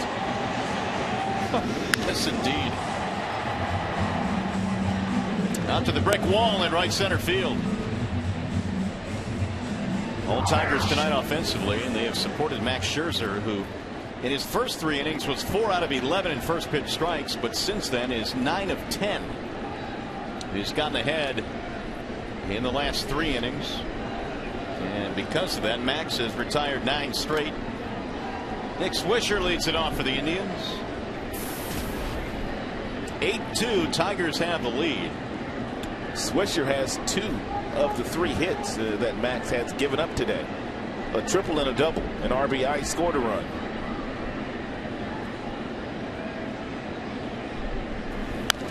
Seventh inning is underway with the foul back out of play. 0-1. Swisher now has hit safely in 5 straight. He's gone 8 consecutive years of at least 20 home runs, and there's only been 2 other active players right now that have done that, Konerko and David Ortiz. There's another knock. Base hit.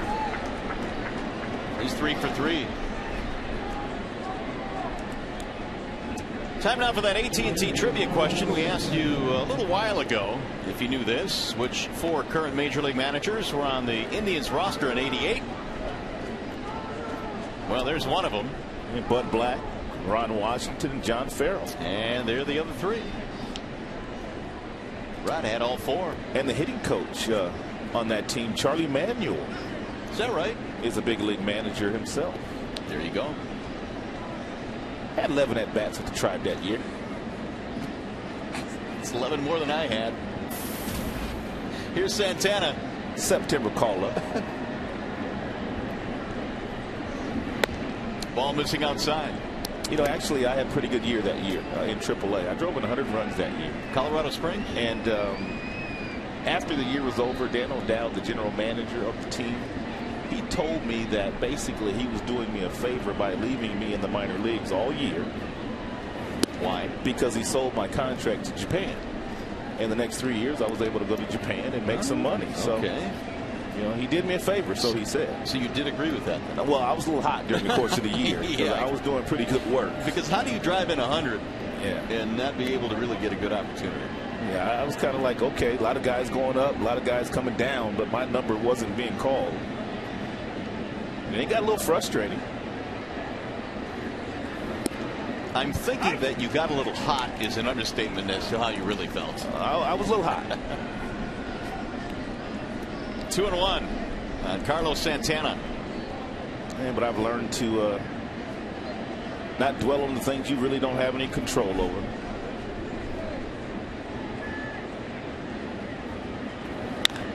Ripped down the right field line and fair.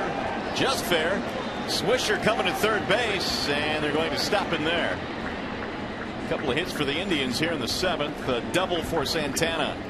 And Santana got himself an off-speed pitch at 84 miles an hour that was left up. And Max a little upset with himself that he didn't bury this breaking ball down in the ground where they have said they want to pitch him. And he came in pretty much their hottest hitter. He's got better numbers than most of the guys they have on the squad.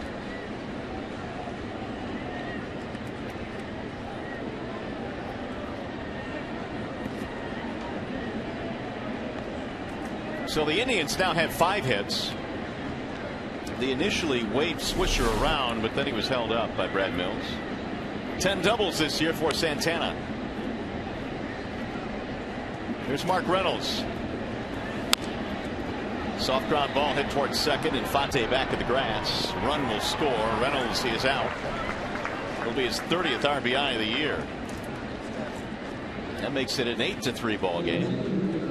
By the way, you can have your picnic or party at an upcoming Tigers game. Group picnics and party suites are on sale now. Groups of 15 or more get discount tickets to select games here at Comerica. 313-471-BALL or Tigers.com, as we see some activity now in the Detroit bullpen. Darren Downs, the lefty, and Al Albuquerque, the righty. 84 pitches now for Scherzer. 8-3 game. Pitch count's in great shape.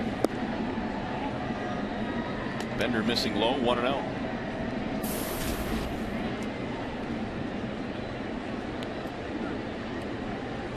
Brantley has had a couple of ground ball outs.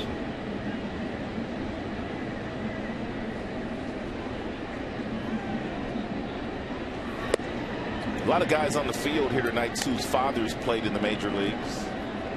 Brantley would be one of those. Of course, Prince Fielder, his father, played in the big leagues. Nick Swisher, his dad, also played in the major leagues. Terry Francona. That is a pretty deep list. 2-0 is lifted in the air toward left. Dirks on the charge. Runner will tag. Catch is made. And Dirks will not have enough to get the runners, so Santana scores. Sacrifice fly. The Indians get 2 runs back. It's 8-4. As a matter of fact, that same year that we're talking about, 1988, where we just did that trivia question, Steve Swisher was all of our managers in AAA that year, those of us that spent any time in AAA. What was it like playing in the old Cleveland Stadium? It was kind of empty in those days. That's back when they called it a mistake by the lake. It's a strike call. It was big and it was gloomy. Yeah. And we weren't very good, so it wasn't full. Now, by not full, do you mean it was not many fans? 10,000 maybe? Less than that? They may have announced a few more than that, but it just looked empty because it was so big. Yeah, it was a cavernous stadium. 1 ball, 1 strike. Drew Stubbs.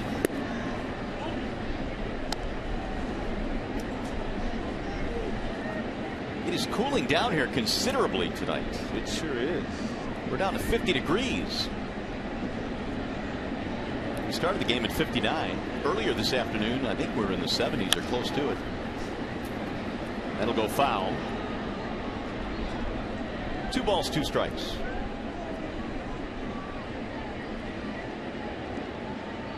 Scherzer had retired 9 straight before the leadoff single by Swisher here in the 7th.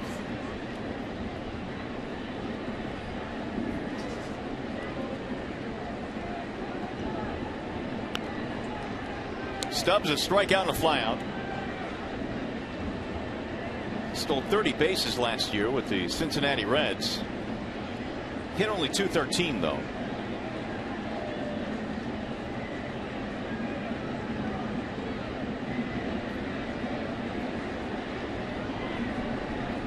Two and 2.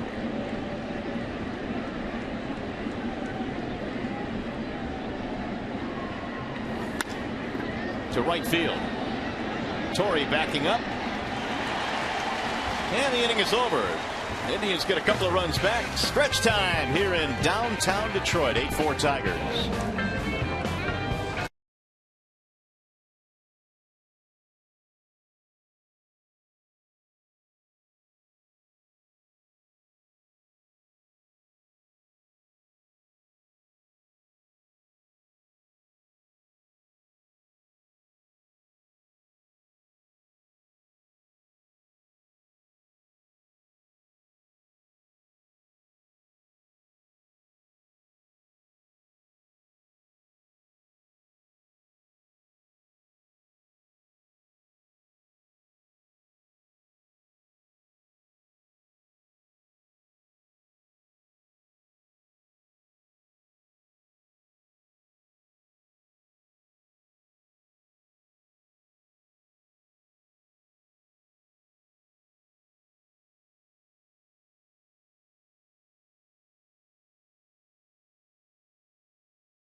Support that he's been given this year, because his stuff has been absolutely filthy all season long, whether it be the breaking ball, which would be the slider or the curve, or the legitimate swing and miss changeup. And when that fails, he's gotten up to 98 miles an hour today with his fastball. So another outstanding outing so far by Max Scherzer.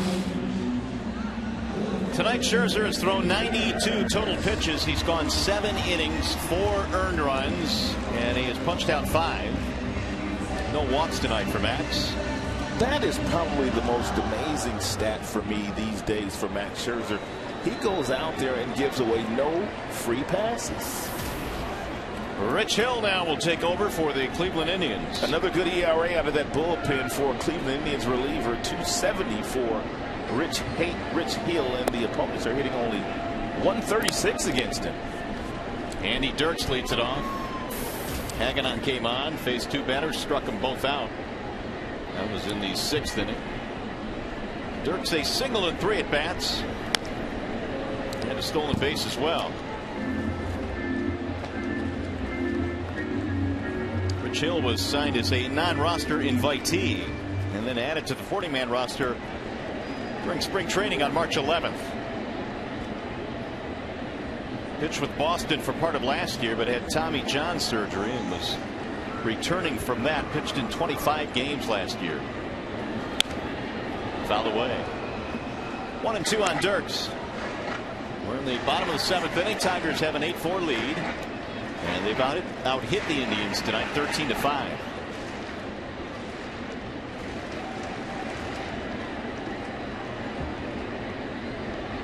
Here's the 1-2. Ooh, a bender, and he had him buckling out of the way, but it missed. 2-2.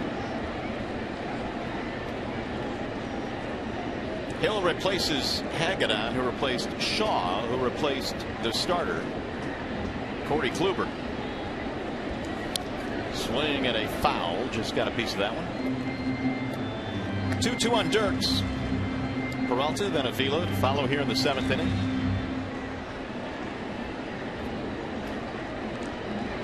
Tigers tonight in search of their 20th win of the season. They came in at 19-13.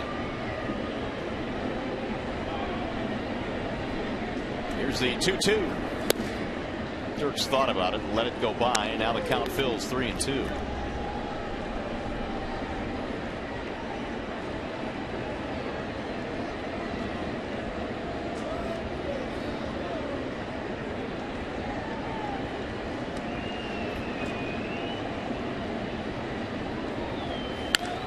Driven down the right field line.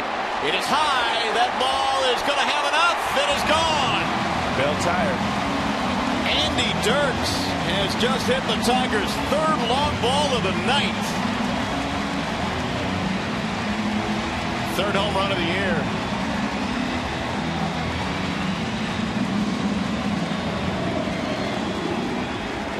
Andy Dirks' eyes lit up when he got this hanging breaking ball from Hill and absolutely drilled it. That's about as far as you're going to see Andy Dirks hit a baseball.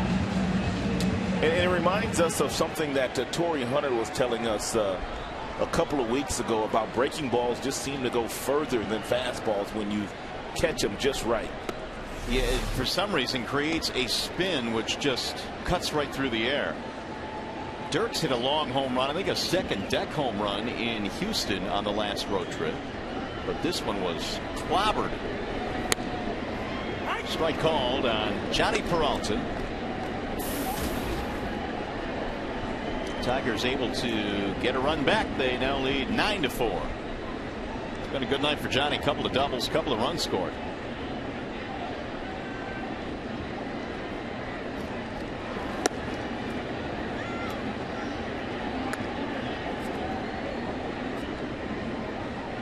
Hey, one more look at the hanging breaking ball here.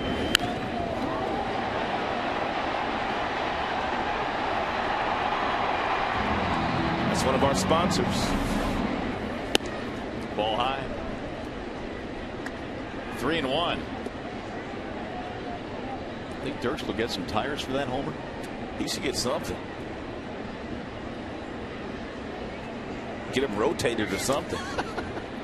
At the very least. It's popped up. Foul ground. Long run. And out of the reach of Mark Reynolds. 3-2 on Johnny Peralta. 14 Detroit hits. Tigers bringing the big bats with them tonight on their first game of this homestand.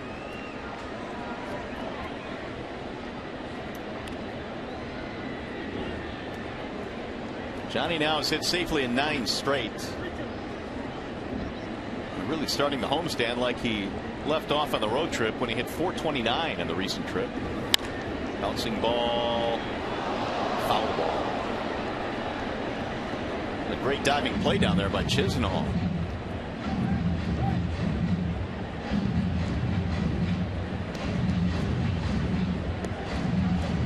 Did you see where Fielding Colbreth, who is the crew chief that was doing the game in Houston last night between the Angels and the Houston Astros, has been suspended for a couple of games by Major League Baseball?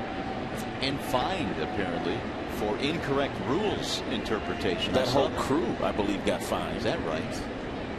Well, I know the Angels played that game under protest. They ended up winning it, so it didn't matter as Peralta goes down on strikes. Well, obviously, we weren't there, but I guess, what was his name? Wesley Walker, the kid, the pitcher.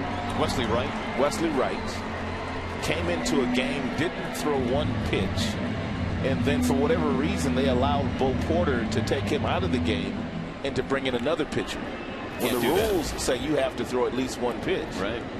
and all 4 umpires allowed him to do it. And Mike Scioscia was absolutely incredulous that not one of the umpires could get the rule right, which is pretty amazing. And it's not like it's a play that maybe you see once every 20 years or something, a wacky play. I mean, that's, I guess, just a basic rule in the rule book. And quite incredible. Of course, that coming on the heels of the blown home run call. Right, by Angel Hernandez and his crew in Cleveland the day before that. Avila looks at a strike 0-2. Yeah, the Angels played it under protest, but that didn't matter because they won the game. They salvaged a game in that series.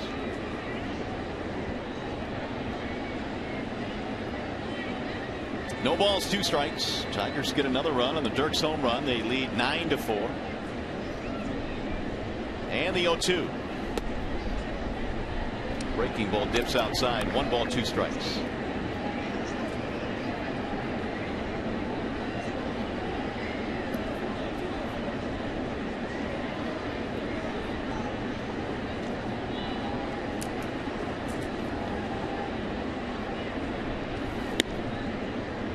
That one missed high.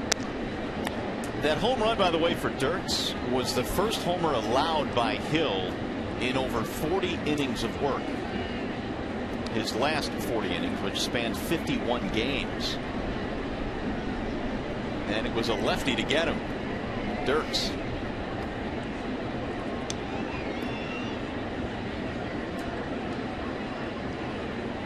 Two. 3 balls, 2 strikes.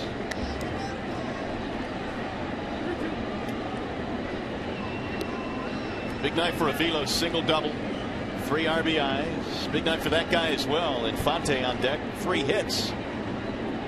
Bottom of the Tigers lineup doing some really good work tonight. Peralta, Avila, Infante all having big games. Tigers have scored 9 runs in this game, 5 of those coming from the bottom 3.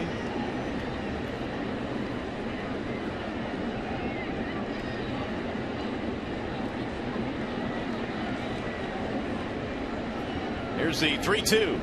Swing and a miss, and Avila is out on strikes. 2 gone. Here comes Infante.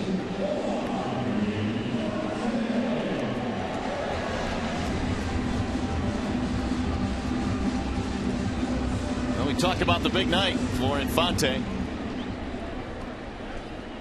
2 doubles, a single, a run scored.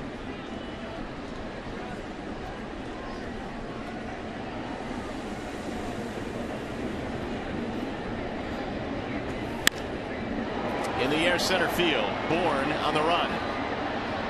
He'll get there for the out, and that is that for Detroit. But they add 1 more run here in the 7th inning. Leadoff home run by that man right there, Andy Dirks.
break for the Red Wings. Defenseman Brendan Smith on a shot off the post deflects it into his own goal.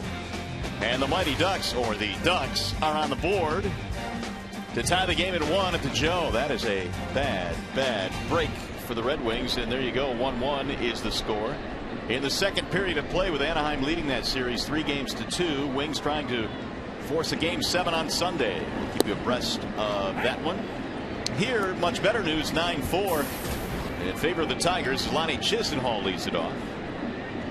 Chisenhall, Bourne, and then Kipnis in the 8th inning. Tapped foul down the first base line, 0-2. Chisenhall is 0 for 2. This Cleveland Indians team came into Comerica Park is about as hot as any offense in the American League, but Max has really slowed them down. 3 of the 5 hits Nick Swisher has gotten against Max. Swing and a miss. He's pretty much dominated everybody else. Another strikeout for Scherzer. That's 6 on the night.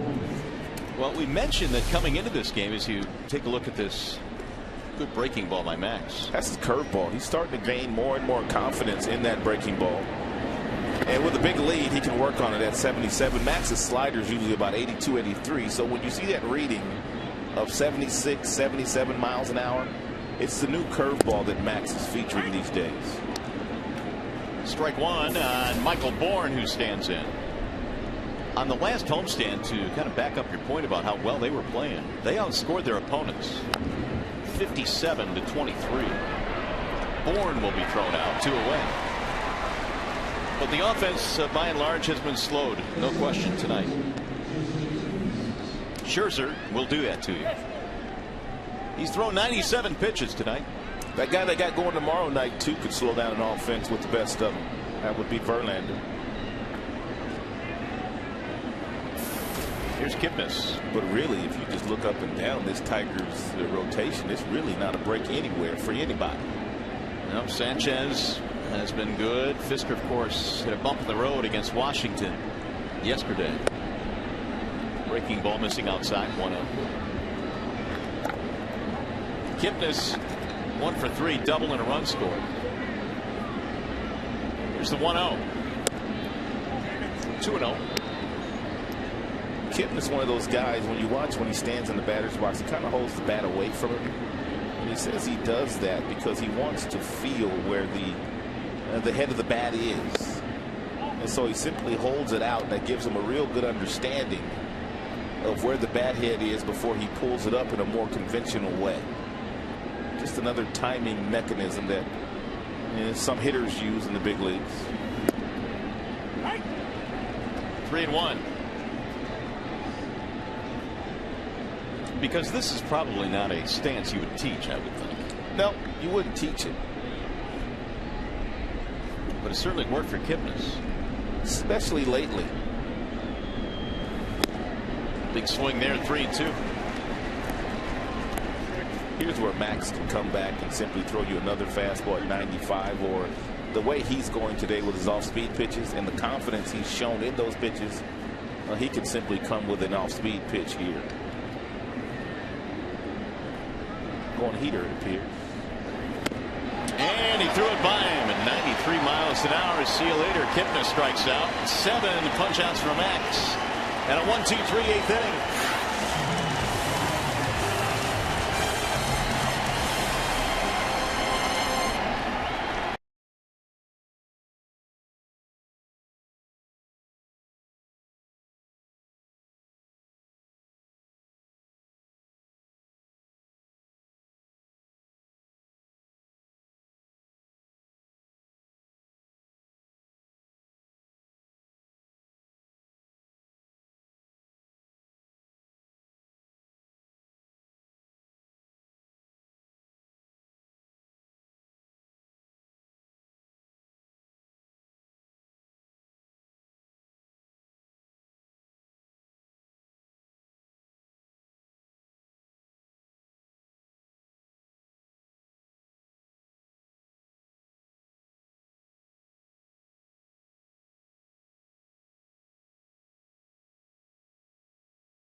Fox Sports Detroit is brought to you by AT&T Uverse TV. Check availability at 1-800-PICK-ATT. Rethink possible.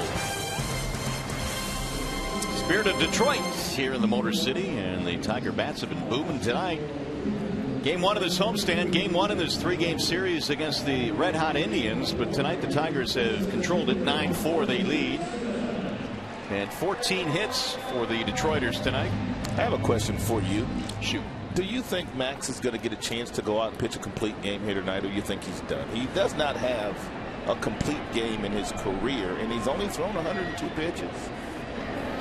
I'm going to say yes. You going to think he's going to give him a chance? Yes. I don't know. He's got that smile on his face, almost like he's done. I mean, that look of like, you know what, I've done what I've needed to do here today, and I'm just going to take in the rest of this one. Okay, then I'm going to say no. I didn't mean to make you change your mind. I mean, that's just my read on it. I mean, his mannerisms right now.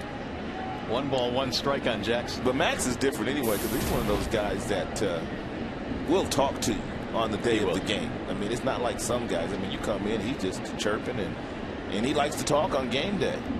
Matt Albers, the new pitcher. And there's a strike call. 1-2. He threw 115 pitches, I believe, his last time out. Let me see, 105, and that was against Houston. 114 to start before that. But it was 8 innings in that Houston start. He could have went out there and finished that game too, I guess is the point I'm trying to make. Right. Ground ball left side. Ooh, bobbled there by Chisenhall, no play. Leadoff man is on. Hey, this Sunday the Tigers battle these Indians at 108. And it's Sunday Kids Day. All kids 14 and under receive a Torrey Hunter poster. For tickets, call 866-66-TIGER or visit tigers.com. Sweet looking poster. And here is the real Torrey Hunter. Second error of the game for the Cleveland Indians. I don't know if Chisenhall took his eye off the ball or what, but he simply rolled up his arm. He couldn't gather himself. And by the time he did pick it up, Jackson and crossing the bag. Little chopper right back toward the mound, but it's cut off by Santana, who throws it out. Advance the runner.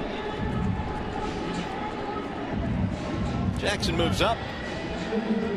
And now here comes Miguel Cabrera.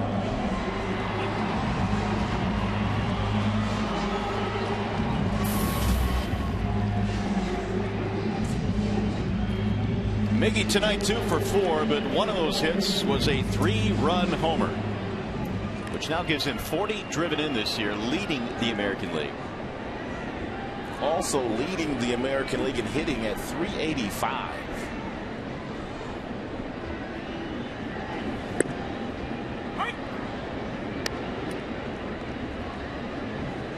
Well, Cabrera had the 6 RBI day on Saturday. Got a chance to pick up another RBI here tonight, which would give him 4. Jackson at second base.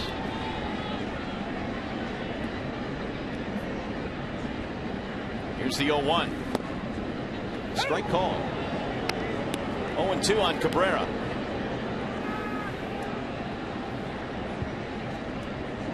Terry Francona going deep into his bullpen tonight. He's had Hill, he's had Albers, Shaw, Hagedorn.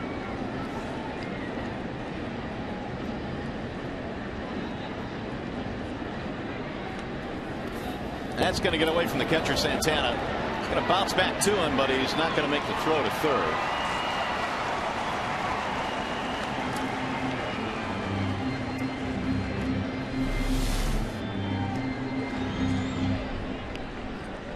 And probably goes a wild pitch, which allows Jackson to get to third.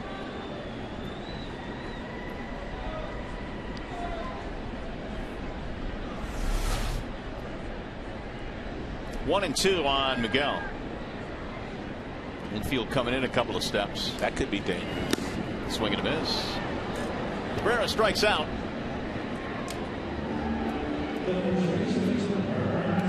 Two outs for Prince Fielder. They got Albers in that 3-team trade with Arizona and Cincinnati.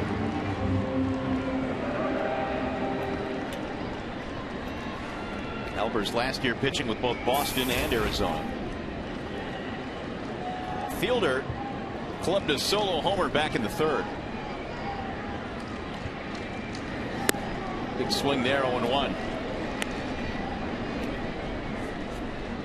Indians will have Cabrera, Swisher, Santana when we get to the ninth. Right now a 5-run Tigers lead.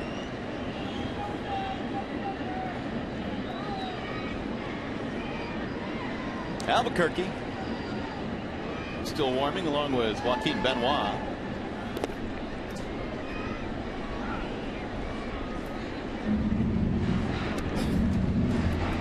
One ball, one strike.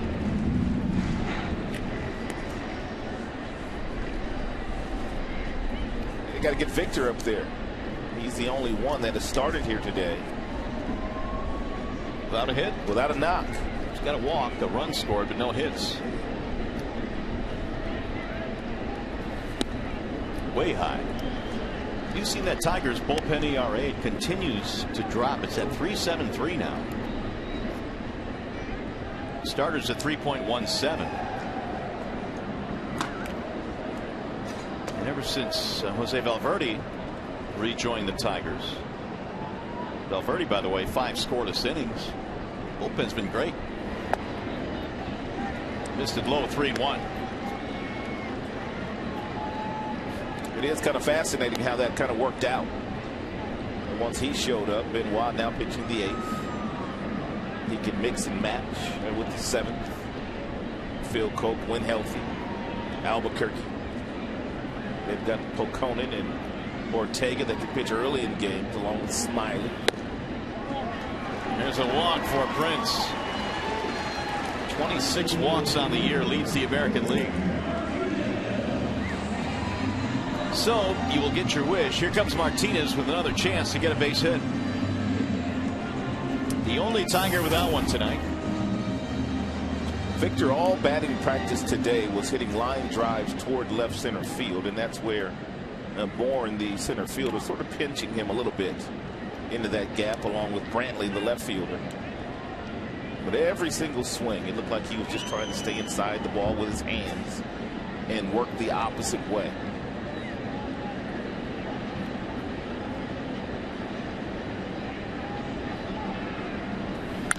Ground ball, base hit, right field.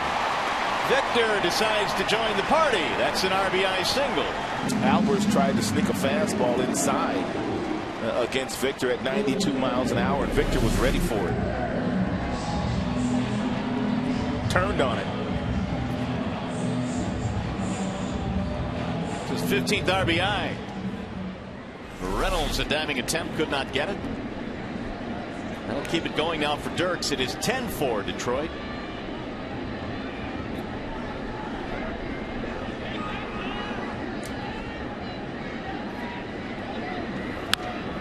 Fouled back 0-1. Andy, 2 hits tonight. His last at bat resulting in a long home run to right field.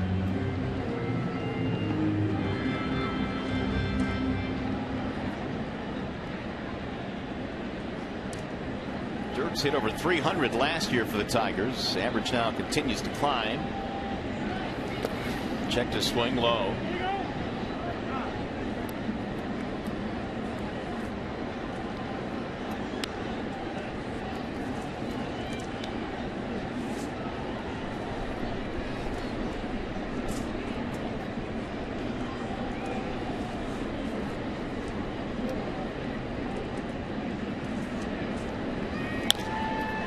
Fly ball left field.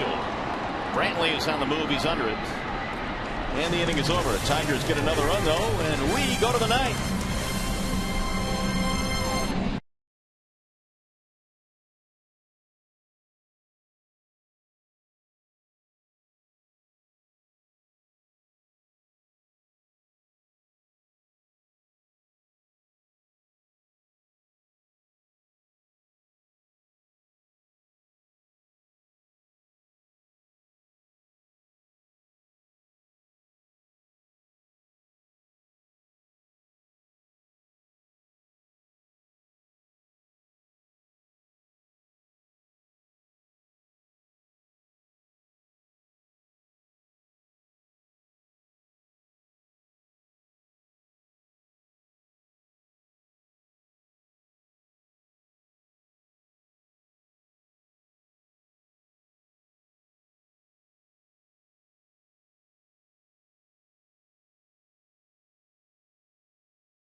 a lot of good numbers to like here tonight. Well, there's a lot of good numbers to like, Ryan. Obviously, the big boys got loose in the middle of that lineup, Cabrera going deep. But the bottom of that lineup, Torrey Hunter calls them the bottom feeders. The Catfishes have come through 9 for 14 tonight.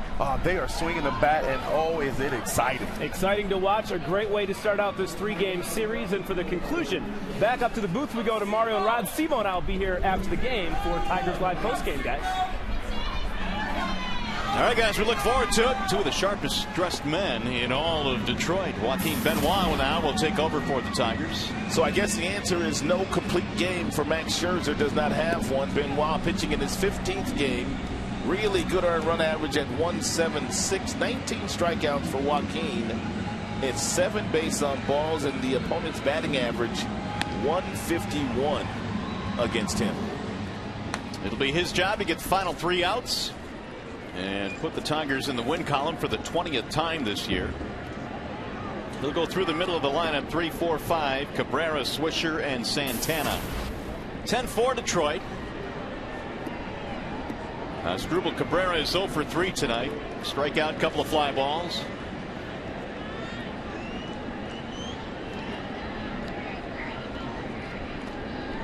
Scherzer goes 8 innings in this game, and hopefully in 3 outs he'll get another victory. First pitch is outside. 1 ball and no strikes on ASDRUBAL Cabrera. It would run Scherzer to 5-0 on the season. Here's the 1-0 pitch. 2 balls, no strikes on Cabrera. Also the 3rd outing this year that Max has gone at least 8 innings. Pretty impressive early on here. He's pitching about as well right now as we've ever seen him.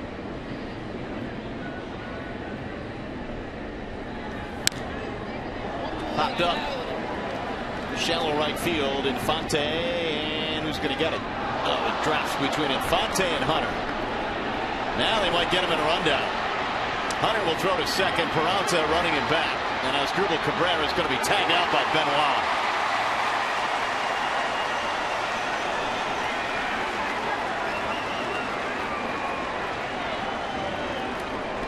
Well, that worked out well. Omar was looking for some help, and I don't know if Torrey could have gotten there or not, but the end result's a good result. But here's a ball that usually gets caught. You can see that Omar kind of got turned around, and Torrey, he wasn't there, so he couldn't catch it. I'm guessing that's going to be a single because they gave Omar a double on a similar play early in the game.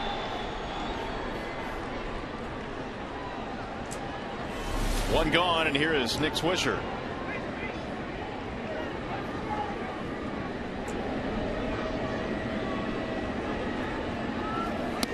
Swisher looks at a ball inside.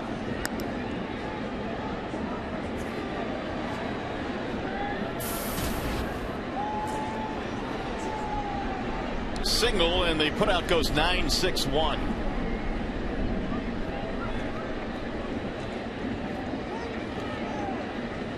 Technically 4-9-6-1. One more number and we have a zip code. That's popped in the air down the left field line, and foul.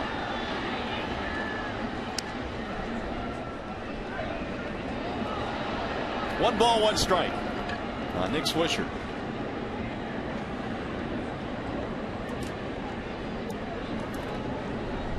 Swisher a single, a double, and a triple. Santana waiting on deck.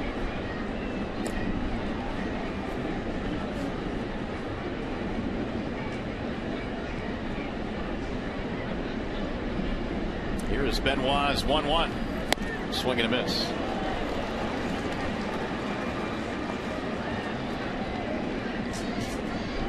Well, the Indians need base runners. There's no doubt about that. But Swisher is a home run away from the cycle. So do you think he's swinging for the fences here? He may as well be.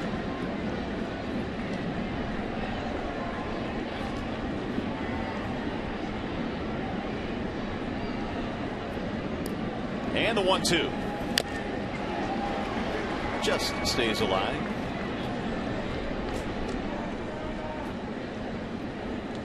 Doubled in a run in the first, tripled scored in the fourth, singled scored in the seventh.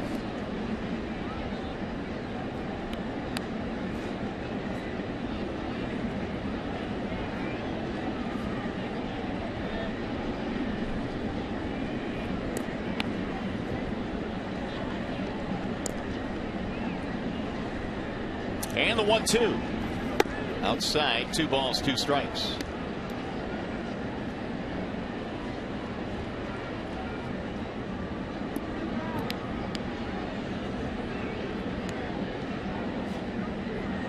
Rough start to this series for Terry Francona. His team came in red hot. Ran into Max Scherzer tonight and the Tiger bats. Here's the 2-2. 3-2 on Swisher. He was locked up to a 4-year deal in January, early January, the 3rd to be exact, after 4 seasons with the New York Yankees.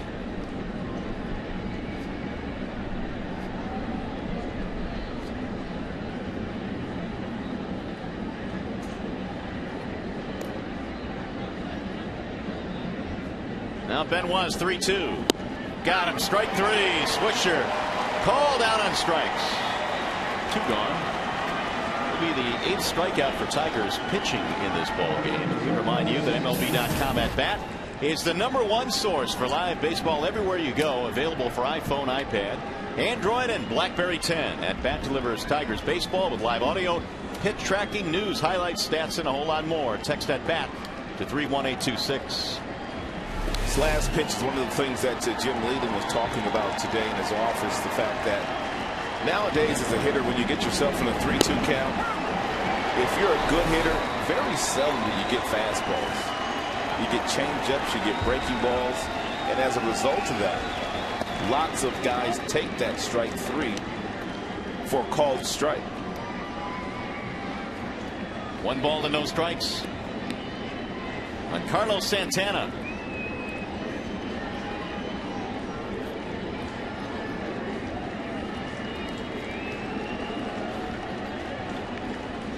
Now Benoit's 1-0. Driven toward left field. This should do it. Dirks is there, and Benoit has a 1-2-3 kind of 9th inning. The Indians came in here, hottest team in the American League, but they ran into a buzzsaw here tonight. Miguel and Prince, and the bottom third of that Tigers lineup along with Max Scherzer. Too much for the Indians. 10-4 is your final score. The Tigers win their 20th game of the season. They're 7 over the 500 mark. Back with more in a minute.